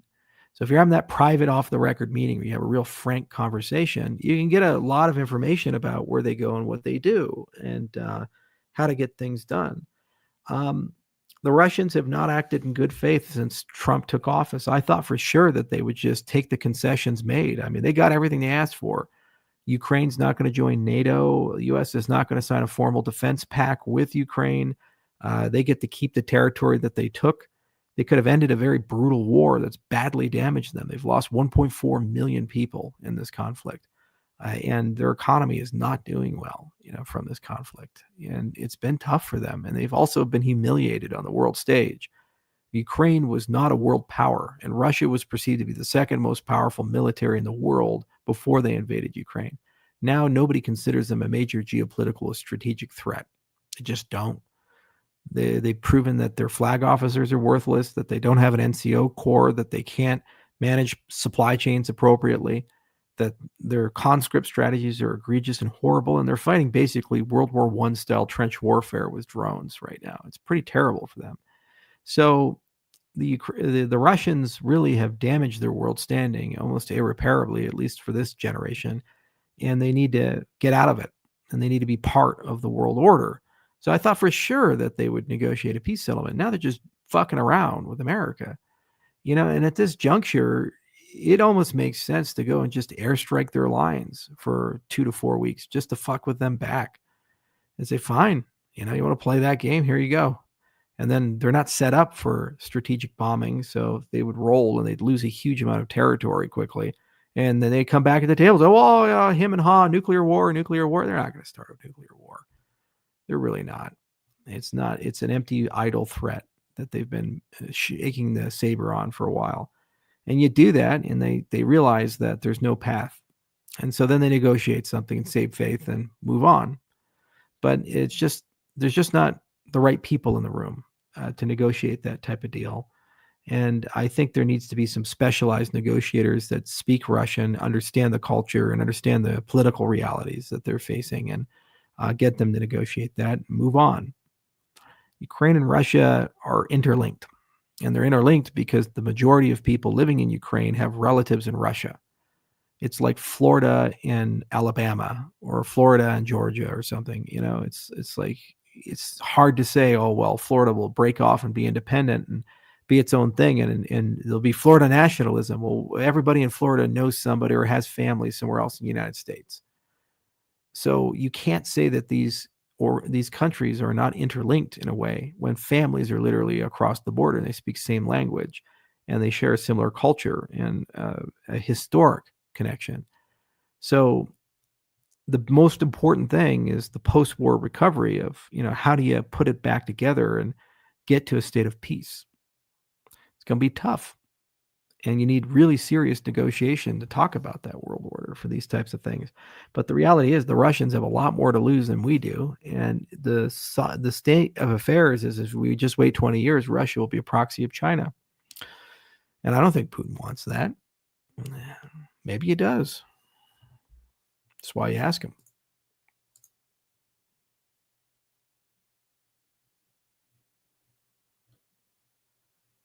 Legends of Valor progress. Well, okay, I'm glad you asked. So I have a 150-page write-up. Let me show you guys. We're in a sharing mood today because sharing is caring. At least that's what they told me in kindergarten. Although I never went to kindergarten. I went to preschool. And then my mom pulled me out and I was homeschooled. Okay, let me show you my sharing is caring. All right, the presentation, share screen. Wah! There we go. Legends of Valor, a design proposal for a modern remaster. So I'm just working on it. There's a lot of stuff here, a lot of ideas, a lot of brainstorming. And I broke down the entire world. There's 109 different locations that matter inside the map. And I talked about WASM for an in-browser. So this, for example, like the Taverns of Middle Dwarf. So you have the Dragon's Head, and these are the map codes from the original map that was shipped in the game. The Troll's Arms, the Hangman, Jug of Ale, the Casino, Seahorse Tavern, Mermaid's Rest, the Snakes, and then kind of the quests that were associated with them. And then you have down here the different hostels, so like the Waste Rest, the Dead Man's Inn, et cetera, et cetera. You can go down here, and then you have the shops and businesses. And then there's the various guilds, 148 pages here. It just goes on forever and ever and ever and ever and ever and ever. So I've been working on it, and I've just been doing it alone. It's a little side thing. I write a lot. At some point, I do have a professional game design team up called Husk Brew, and they're up in Gillette. And what we'll do is we'll open it up, and there's a model that we have to follow and kind of work our way through on the storytelling side, and how the RPG elements are going to come through. The challenge is that there's just a lot missing in the game's mechanics because they just didn't exist at the time that Legends of Valor was created, like an in-game journal system, for example, either because there were limitations with the memory utilization and the space of the game, or because we just didn't get there yet with the gameplay mechanics. So a level and progression system, a class system, a game journal system, a better mapping system, just bread and butter quality of life things inside the game. The conveyance in the game, it was over-indexed on open world mechanics, and so it's really not clear what to do when you start. There's not enough steer for it to really be sensible. And then there's no interlockingness with the plots or connections with the guilds, and no narrative arc. So the storytelling needs a huge improvement as well. So right now I'm in decomposition mode, where I'm literally just dissecting and pulling out every single thing that's inside the Legends of Valor game. And I'm trying to get an understanding of what's the spiritual taste of it. So this is what Danny Villeneuve did when he was looking at Blade Runner. He was trying to dissect the original Blade Runner Raison d'etre, the meaning of why does it exist? What is the storytelling medium that exists for this game, for that video, for that movie? And, how do you then take over that world and make it your own? And so that's currently what I'm doing with Middle Dwarf, is I'm trying to understand that je ne sais quoi. I'm trying to really pull it out and say, okay, now I get it. And then I can link everything together. And then I can sit down with a writing team for 2 to 4 weeks, and we can kind of brainstorm stuff. And I can be like, okay, well, why don't we do this? And why don't we do this? And, let's add this thing in, or let's take this thing out. And I've already come up with a lot of really interesting plot ideas for it. And then what's cool is that I can use AI as a sounding board and say, okay, narratively, you have to keep it consistent, but then also, what does this remind you of? And has this been done before? It's the whole Simpsons did it thing, like who's done this before, and where did it work and where didn't it work? And then you have to have good dialogue, and you have to have compelling characters. There were no compelling and interesting NPCs inside the game, and there was no good and compelling dialogue inside the game. So it was very shallow.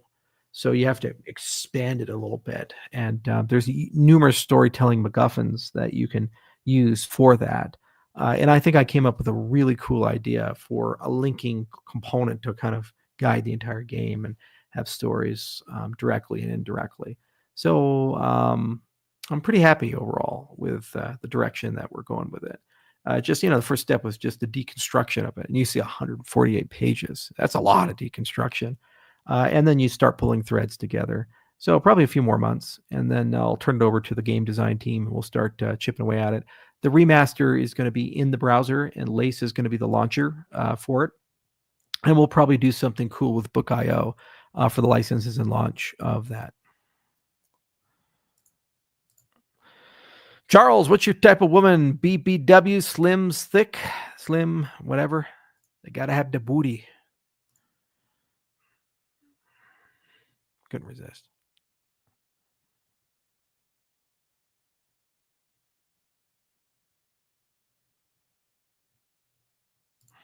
When another chain like Ethereum uses Midnight as a service, they pay their chain using Night. They'll pay the fees in whatever token they have. And there's a capacity exchange that sits on the Midnight ledger, and the capacity units are generated by Night holders. And so then they basically consume that capacity unit, which is a private coin, in a swap for the whatever that currency is, Ether or ADA or what have you.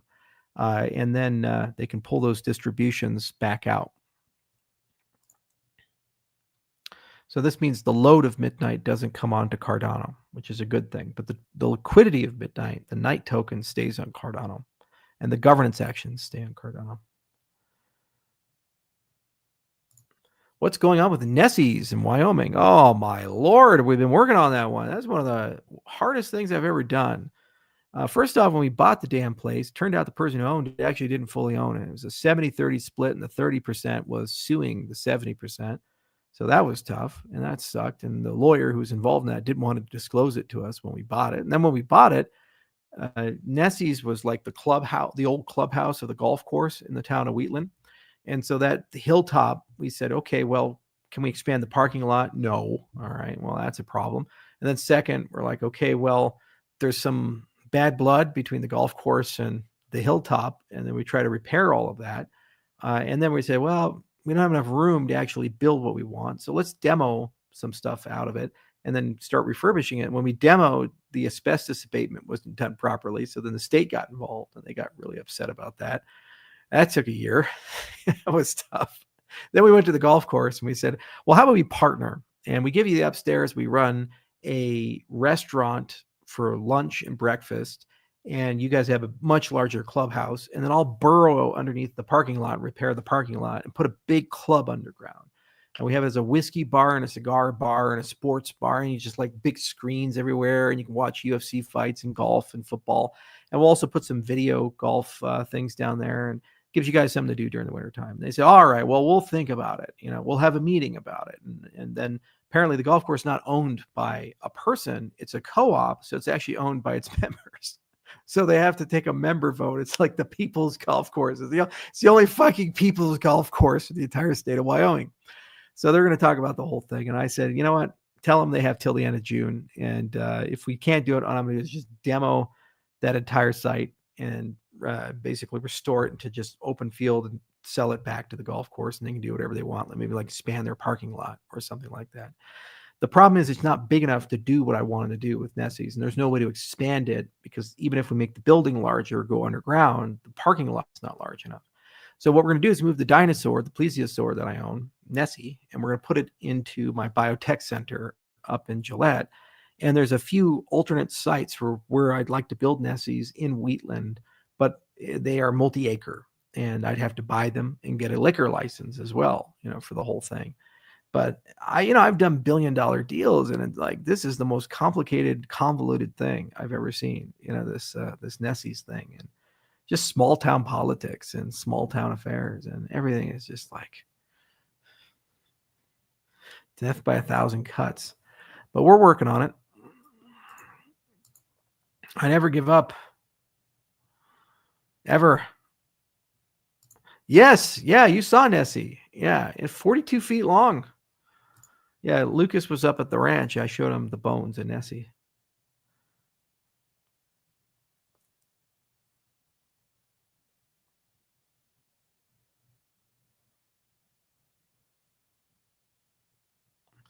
Why is this cycle different than the 3 cycles before? Because this one's going to be institutional led, not retail.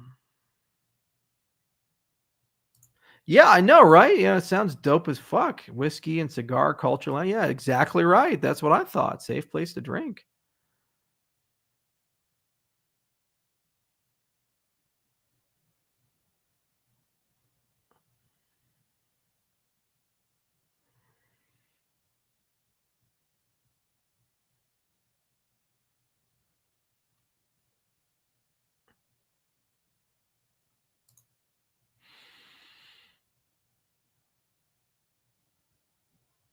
Boy, Charles, you need an hour of nothing. I know, right? Like every day there's something. Every day. You're not allowed to build multi-level parking garages in Wheatland. There's no place to put it.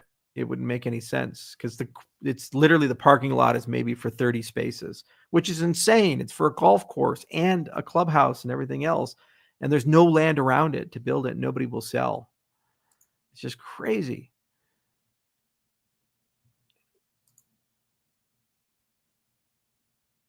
Like I tried to buy the lot across the street for overflow parking. I said, I'll just buy that. And I'm like, no, can't buy that. I was like, damn it. God damn it. What could possibly go wrong? Earlier, Charles was rubbing his nipples while talking about Aiken. In a world where Charles rubs his nipples. Try having kids. You'll never have a minute to yourself again. Yeah, welcome to the cryptocurrency world. Like being father to 1.4 million people.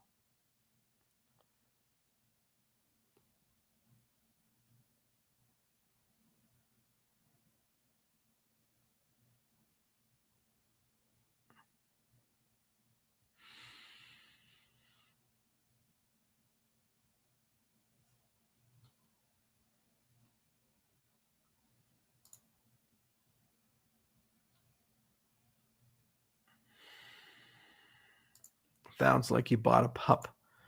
I got 5 dogs. Run around doing dog stuff.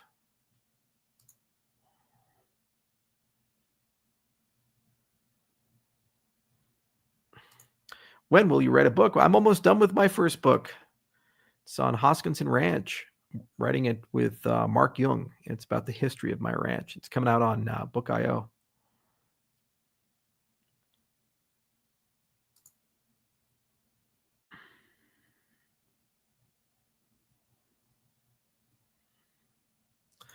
Charles, what is the colorful cube in the back corner? I can't stop watching it. It's a play on Hypnotoad.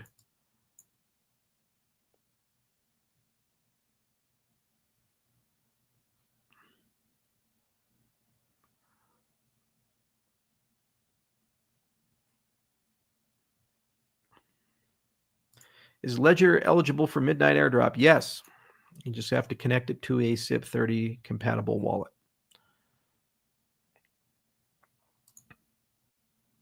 Distribution doesn't know if you're in wallet A or B or C or D. It's a chain state drop.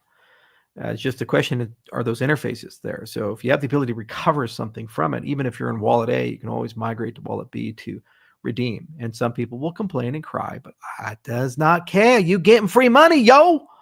You just got to work for that rent. Money don't grow on trees.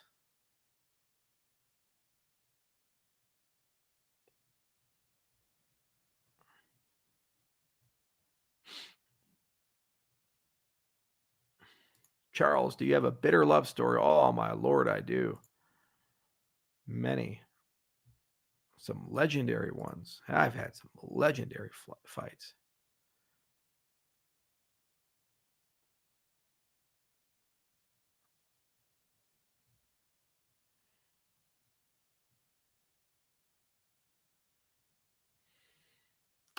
Is the Vitruvian Man getting red light therapy from that Hypnotoad? Well, he's got a lot of red light on his junk, I'll tell you that. He's got some amazing red light junk.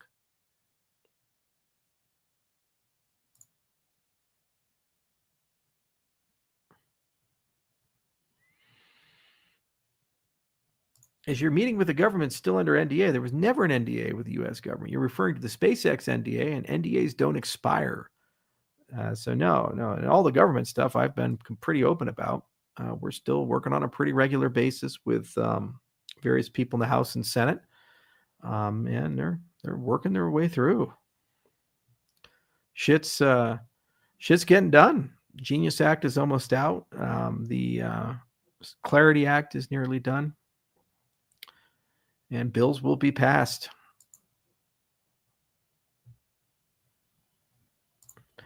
Like Charles's Tropic Thunder impersonations. I know who I am. I'm the dude playing the dude, pretending to be another dude.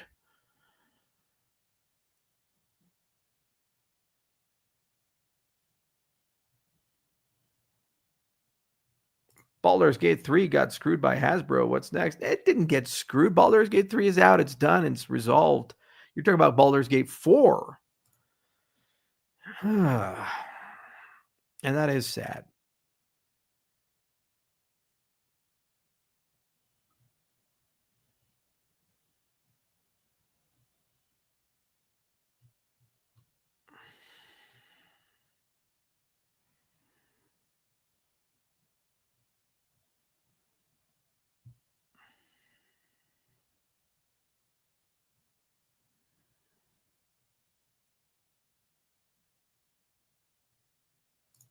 Midnight can't operate without the ADA network confirmations. Yes, that's correct.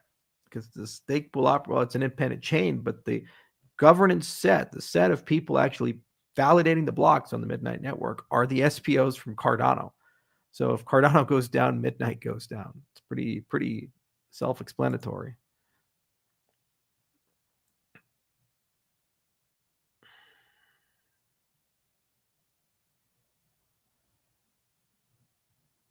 Baldur's Gate 4 needs to be the Infinity Engine again. You know what we should do is take the game that found a way to modernize and update itself and achieve an all-time high in its ratings, popularity, and sales, and then ignore all of that and go back to games designed in the 90s. I got another quote from Tropic Thunder for you. Comments on the Diddy trial. The diddler. No. He did it. Got all the oil. Lots of oil.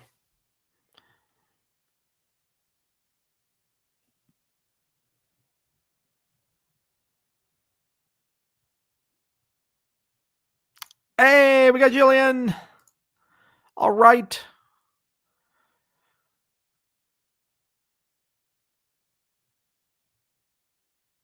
Charles is a dude playing a dude who is the dude.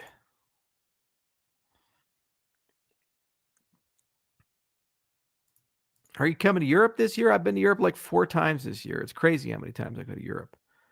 You wouldn't believe me. Nobody goes to Europe more than me. Nobody. Wasn't going to do the Monroe Institute things. We reached out to them. They said they don't have any availability until 2026. We got to pull some levers. If anybody knows Monroe, let's figure this one out.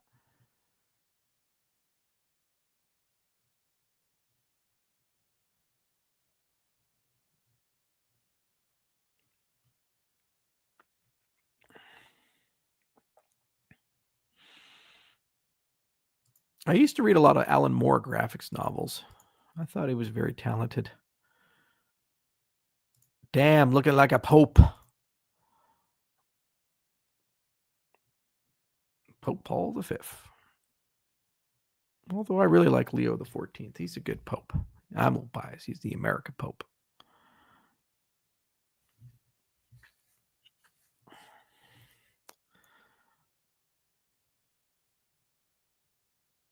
Do I have to stake my ADA to be eligible for the glacier drop? No. I don't believe so.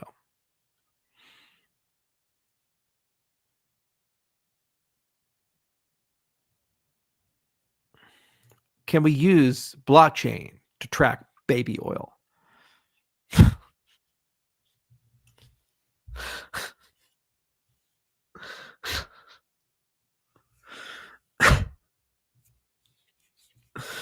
Oh, it's like a weird parody porno. It's like Dune and Arrakis, but it's Didaclus. The baby oil must flow. Oh man. The answer is yes, sir. You go ahead and do that. Do you still like Rick McCracken? I don't know. Rick is a strange guy. We worked together for years. We did like the Cardano effect, and he was one of the guardians of Cardano. He's been in the office numerous times. And when the blow up happened with the Cardano CF Foundation, he took the CF side, and now he's just got a giant ego on all these things. And didn't tweet once any support when that whole $600 million ADA thing came out. Not once. And anytime CF does anything good, it's the best thing in the world. We do anything good, fuck us, right? People, they just let their ego get so strong, and their bitterness gets so strong. He knows how bad the CF has been. He knows.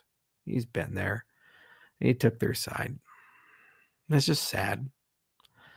But it is what it is. You don't do this job for friends, and you don't do this job to be nice with people and you just got to keep your mission, and you got to keep pushing forward. And you have to understand that people have their exits and their entrances, and if people are going to just stab you in the back, you just have to push through.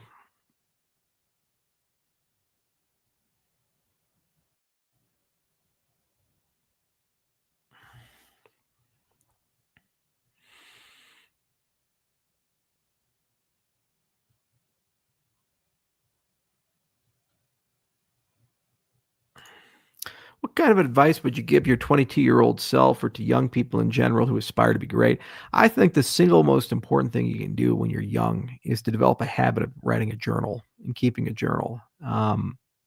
You think when you're young that you're going to remember everything and everything is always going to be available to you. And as you get older, everything gets gray and blurry, and you can't remember, God, did that happen 5 years ago or 6 years ago, or these types of things. And if you keep a journal and you're really, really good at being meticulous there and sharing not only what happened, but your thoughts, then what ends up happening is you build up that muscle of having a strong inner dialogue. And then at some point, you can start asking the question, well, what does this all mean to me?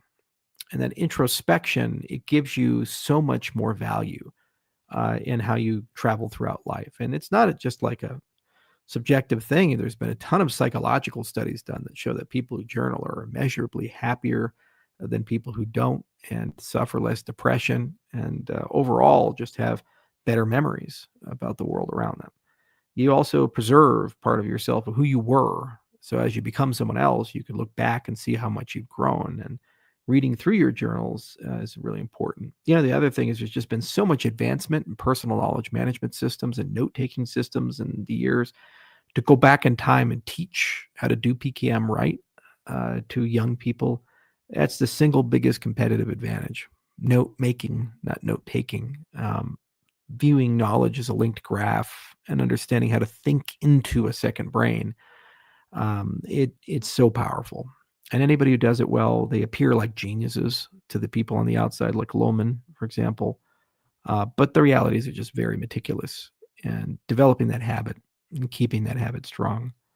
I think that's the advice I'd give. Outside of the obvious stuff like, oh, well, here's what's going to happen with the markets, and here's what you need to do to win, and rah rah rah. Like, yeah, it's cheating though. But if you can give a little bit of advice, just give them that advice, and everything else they'll just figure out for themselves. People are going to love and lose. It's the nature of life.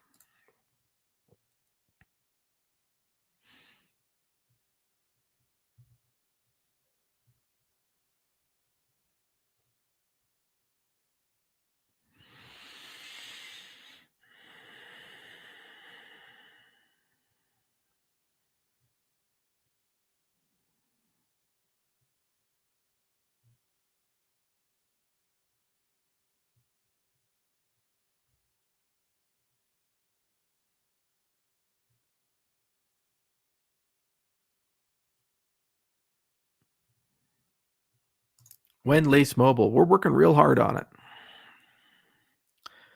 It'll be out sooner than you think.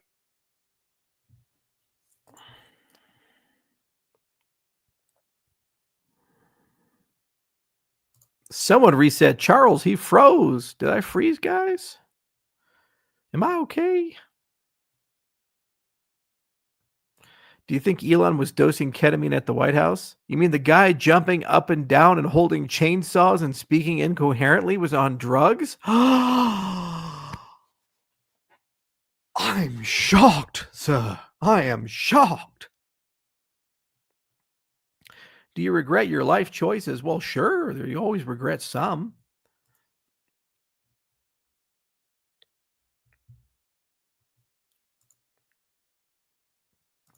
Do you have Zettelkasten with Obsidian? You know I do, sir. You know I like Zettelkasten, god damn it.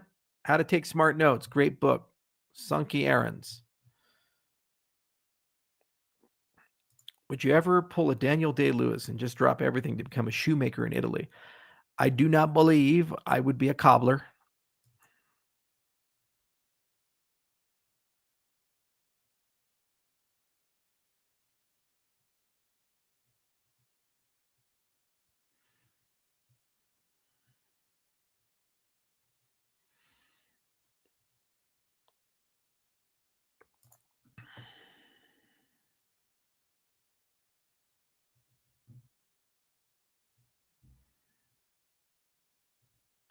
I used to be a cobbler back in the day. And this guy is asking about semen retention.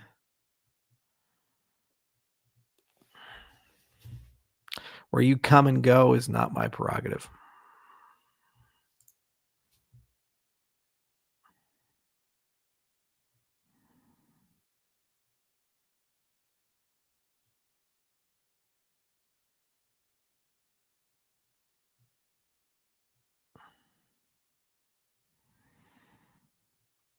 What's eating up your hair? Old age? I'm not sure. Yeah, that's a good question. I don't know. Well, all right. Well, come on, man. You give me shit about my hair. Look at you. Look at you. Look at you. Look at this guy right here. He's giving me shit about my hair. I don't know, Sadhu. You ain't got none up there. Yeah, you shaving that just for fun? Uh-huh. Give me shit about my hair. It's not so bad. It's okay. It's okay. I'll figure it out. I'll regrow it. It's all right.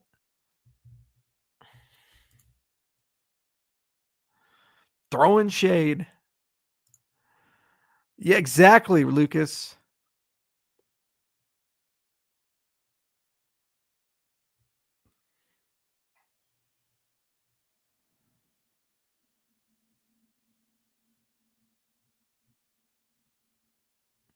Do you have snakes in your ranch? Yes, I do. I have a lot of snakes in my ranch.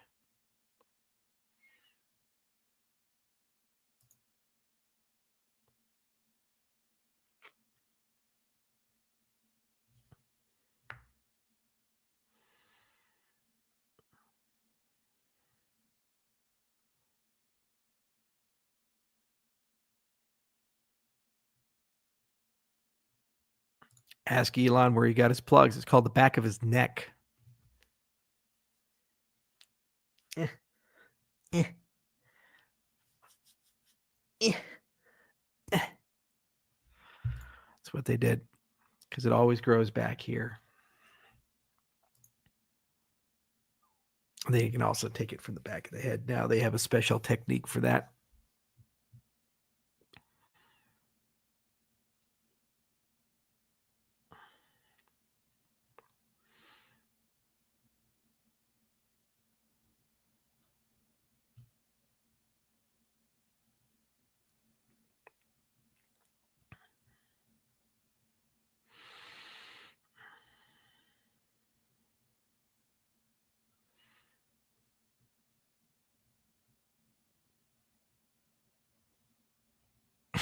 Better to be a balding billionaire than a broke bald dude. The best part about going bald as a billionaire, after all your hair falls out, you're still a billionaire.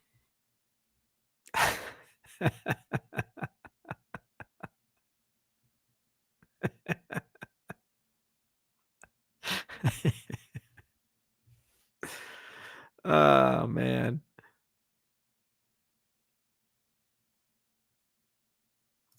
Have you made progress on stem cell therapy for hair? Yeah, we're working on it. Slow, meticulous work. Right now, we're just trying to get this damn FDA trial off the ground.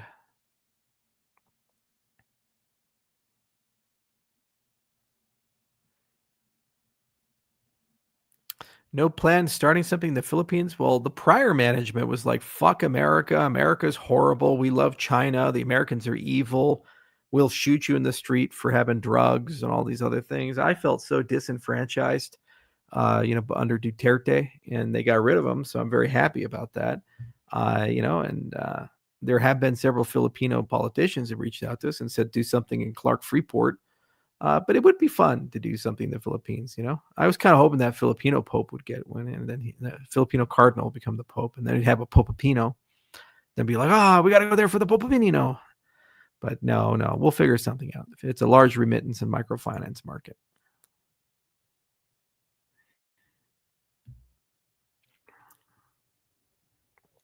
How that Indian dude survived the plane crash? That's called God decided it wasn't your time yet. That's what that's called. There is the chance of that happening is so low. Like so many things have to happen for that to happen. It's like being struck by lightning twice, where the first lightning bolt kills you and the second lightning bolt revives you. This is about as crazy as it gets.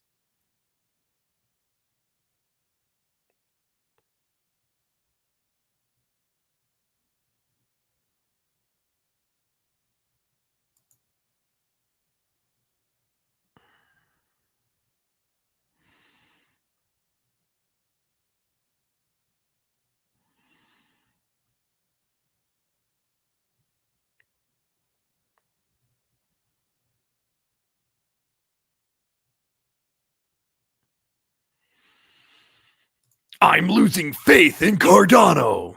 And I'm demonstrating that by being in a Cardano live stream on Sunday when I don't have to be there, but I'm there right now listening to the guy who created it. And I'm losing faith, and I'm losing so much faith that I'm going to comment on me losing faith in the live stream with the guy.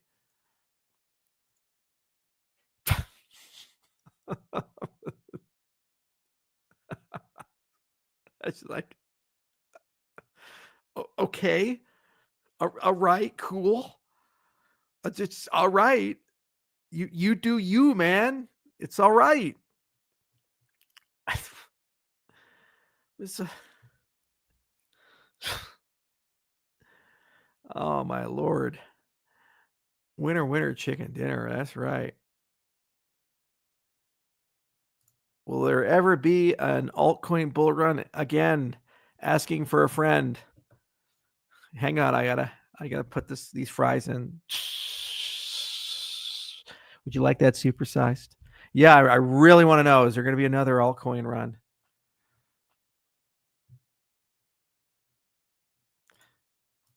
Love this version. Post defamation, Charles. Yeah, see, I've just given up.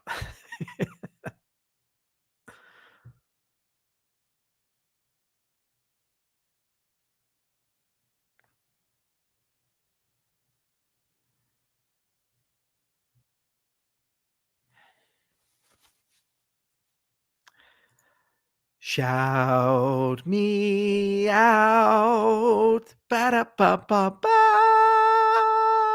Do-do-do-do-do-do-do-do-do. You guys remember that song? It was really popular in the 80s.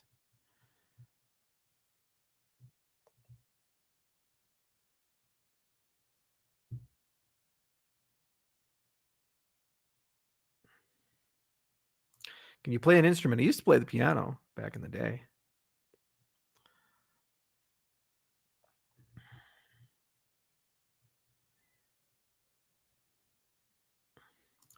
Just spent my weekend in Scotland eating haggis. When can I eat haggis in your restaurant, if you know what I mean? I like that haggis. And this creepy Scottish man was brought to you by Head and Shoulders shampoo. Even the bald men need it. The video was good, half drawing. Yeah, actually, it was a very talented video. Take me on. Doo-doo-doo-doo-doo.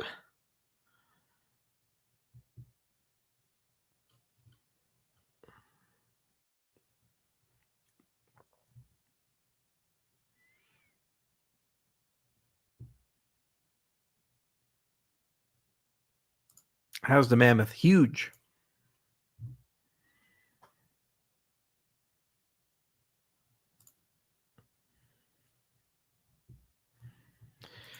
Do you think World War III is imminent? I mean, they're trying, man. They're really trying. They're going out of their way. They're just bombing Iran, bombing in Ukraine. We got fucking Taiwan with China. You know, I think they're getting ready for it.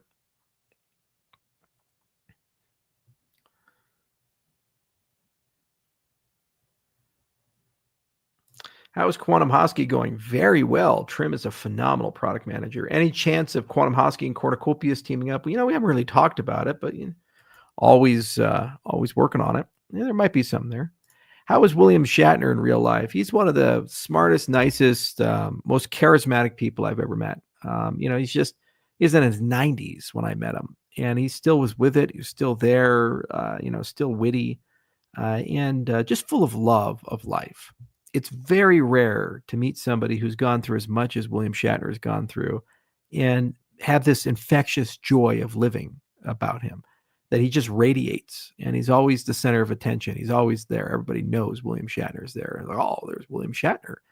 And he's extremely affable, easy, engaging, easy to get along with, and just sharp. You know, the story I often tell, we were drinking wine at dinner down in Cancun years ago. And he asked me what the cryptocurrency space was like. And I said, well, Bill, you have to be real careful. There's a lot of fair weather people that like to cling on to you. And he looked back at me. It was like 11 o'clock at night. We're 4 wines in, 4 glasses of wine. And he says, Charles, I hate Klingons. I said, God damn. Fucking do that in your 90s? And be able to just right there, right in it. Is like, that's just pure, undiluted charisma. And there'll never be another William Shatner. He's one of a kind. They broke the mold after he was born. This guy's a phony, a big fat phony. He conned all of you. He's a phony. He's so phony. He's so phony. Ah, ah, ah, ah. He's so phony. Oh, Lord. Are the spherules alien or not? They're from a different solar system, but I believe they're natural origin.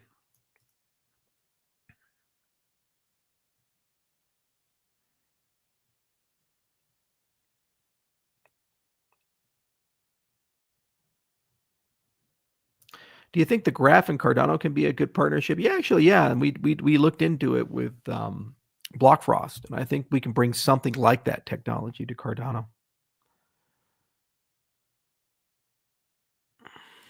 Charles is a stud. Well, your mama said so. Father's Day, I can do that.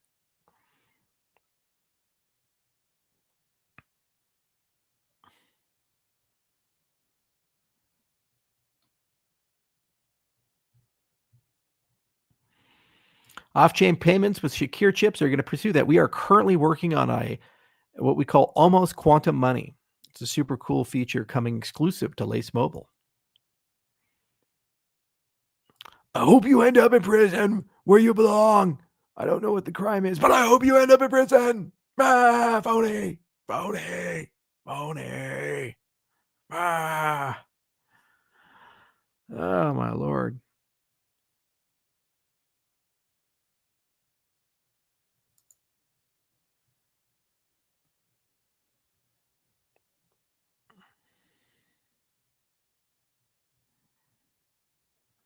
What's your opinion of Avi Loeb? He's a good friend. He's a good man.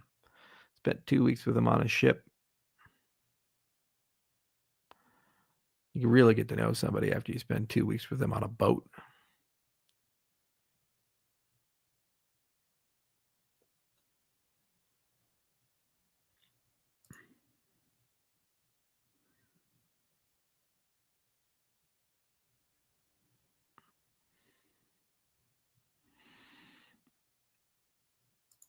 At least that muscle guy is full of hopes. Well, he did a lot of steroids. Tiny balls. Very tiny. Best cowboy boots under $1,000. Probably Lucchese's. I want to see your six-pack. Sorry. We're working on it. It's America's new motto. We know, we're working on it.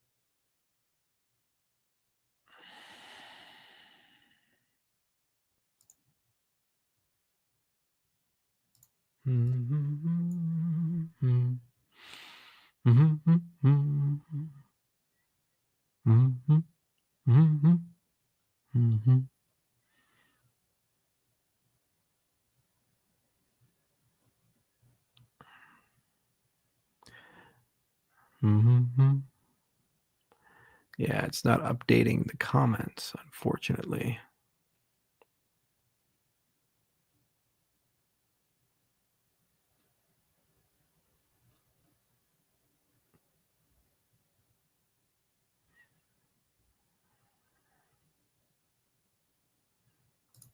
Is it true that Avi was jogging every morning on the boat? Yes, it is true. Avi was jogging every morning on the boat, and he would also sleep in the common area, and he wouldn't sleep in his cabin, which made for interesting bedfellows.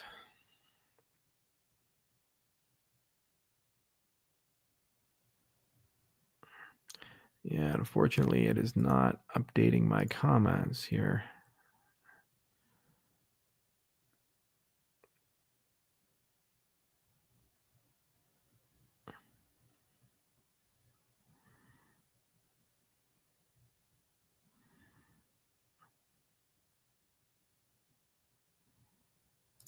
Charles, will you reach out to Whale? He's an important voice for our community. Well, Dan did, and a few other people did. Didn't want to take the call, and we know his background. We know where he's at, and he wanted to have a real conversation. We could talk about it. And one finance person, another finance person, instead just went to ChatGPT, said, "Oh, see, that says you're wrong." And then when you get called out on it, I'm just going to leave Twitter, play the victim. I began this AMA, with some consternation about how people do things, and I'll end it with the same, to bookshelf it. Serious people do serious things, and unserious people go to Twitter and cry and have drama. And we as an ecosystem, we got to make some decisions. And if we make some good decisions, our best days are ahead of us. If we don't, well, then should we honestly expect anything different than failure? I don't have all the answers, but I do know what I do know. And, I do know how the markets work, and I do know how to interface with all the professional infrastructure in the broader cryptocurrency ecosystem, because I've been a member of this ecosystem for so long. And I have these relationships when they were small, and now they're big.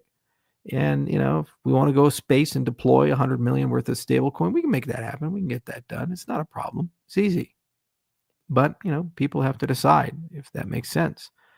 And we should not, for a moment, say it doesn't make sense because it's going to crash the price in the market. That's not the issue there.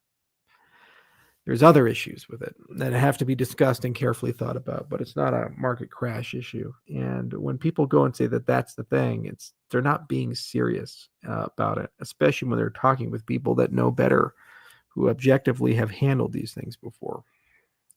So he'll be back. Ego will bring him back. They all come back in the end.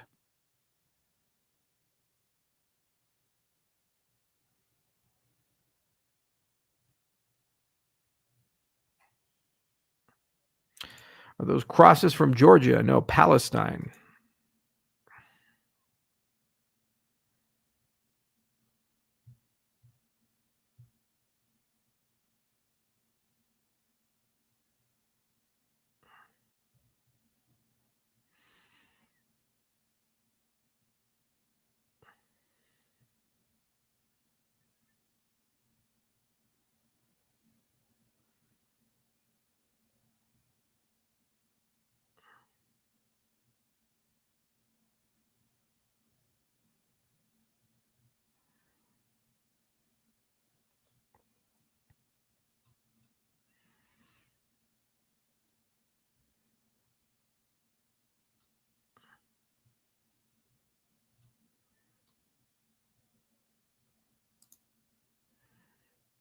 Mm-hmm.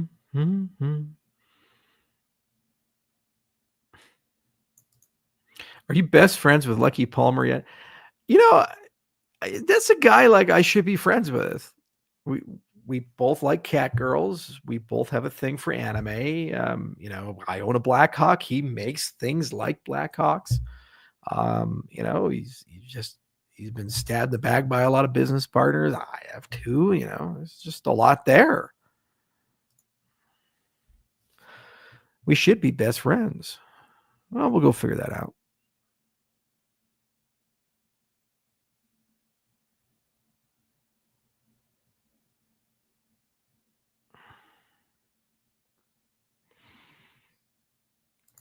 We want more Nike updates. I got a game coming out with Nike. It's called Bison Valley Ranch.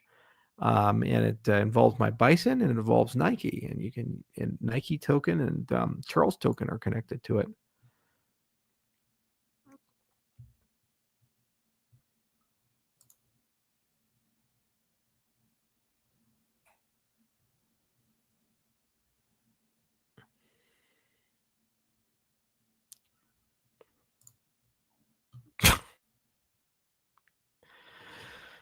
Oh, it's never enough for you people, is it? Never enough. Never enough. Ever.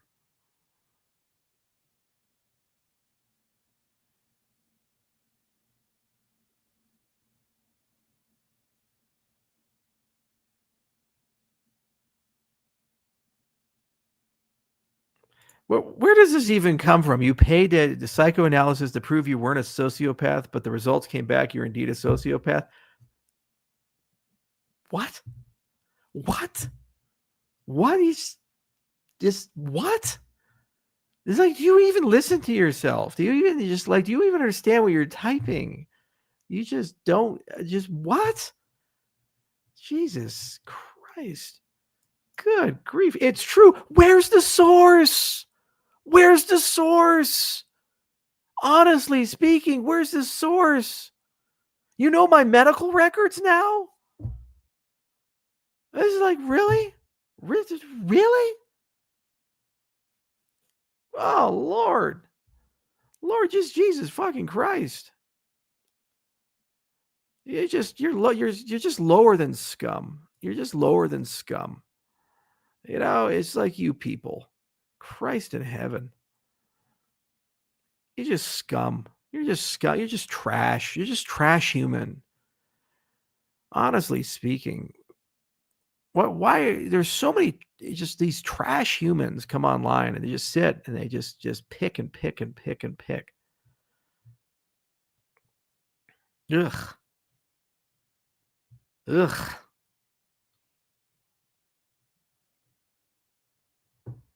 There's no accountability too. You just go and do these things.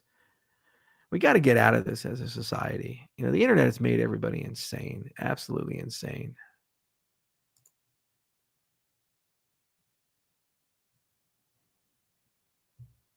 That's not the right statement. Why are you reacting to trolls? It's really not. When did we get to a point in society where we just say it's legitimately okay to behave like a piece of garbage?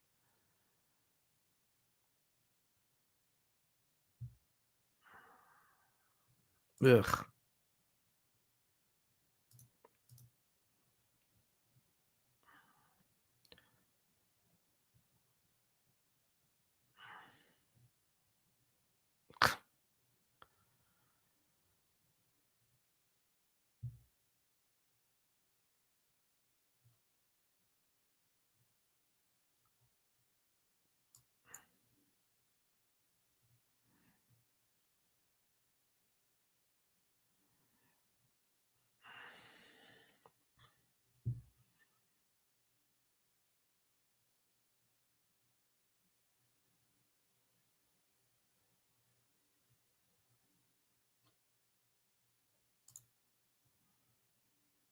All right. Well, I'm looking for one last question. Comments are still behaving badly today.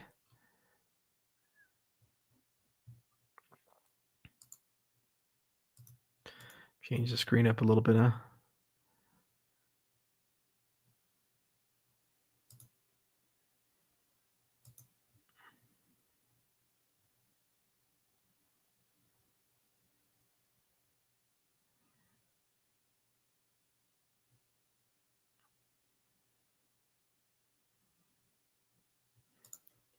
Is that a 40K Iron Halo behind you? Hope is the first step on the road to disappointment. Ah.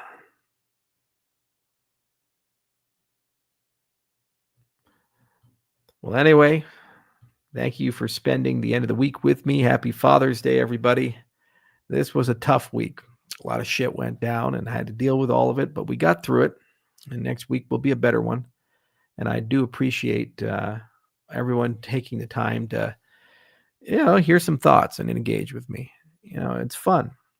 And I wish the quality of the questions was better. I wish they were deeper. Unfortunately, it's hard to get some good questions, and we need to change the format a little bit. We need to do something so that we have engaging, deep, and interesting conversations. It's hard to do these AMAs again and again and again, and half the people in are bots or trolls, and then you get the same 5 questions spammed again and again. And I know how much people enjoy them, and I try to make them entertaining. Yeah, but at times you have a good one because you have a good engaging dialogue, and at other times it's a bit of a lemon, and so it's a mixed bag. And I would like these to be a bit more meaningful, and I think I need to bring some more people into it and think about it. It's always been a spur of the moment thing. When I have a little bit of time, we take the time, put it in. But I don't make a business out of it like people do when they podcast and they have a show and they do things. So I got to figure out, how to make it a little bit better and have a better format because I think you guys deserve more. And also to be a lot more fun to actually have engaging conversations and do these things. So maybe guest stars and maybe some scheduled AMAs where people have time to actually attend.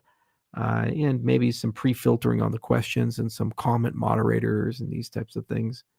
Definitely need moderation at this scale and juncture. 17,000 people are listening live right now. And that's pretty cool that so many people are there. It's always going to be different. I long for the days of the past where it was small and intimate.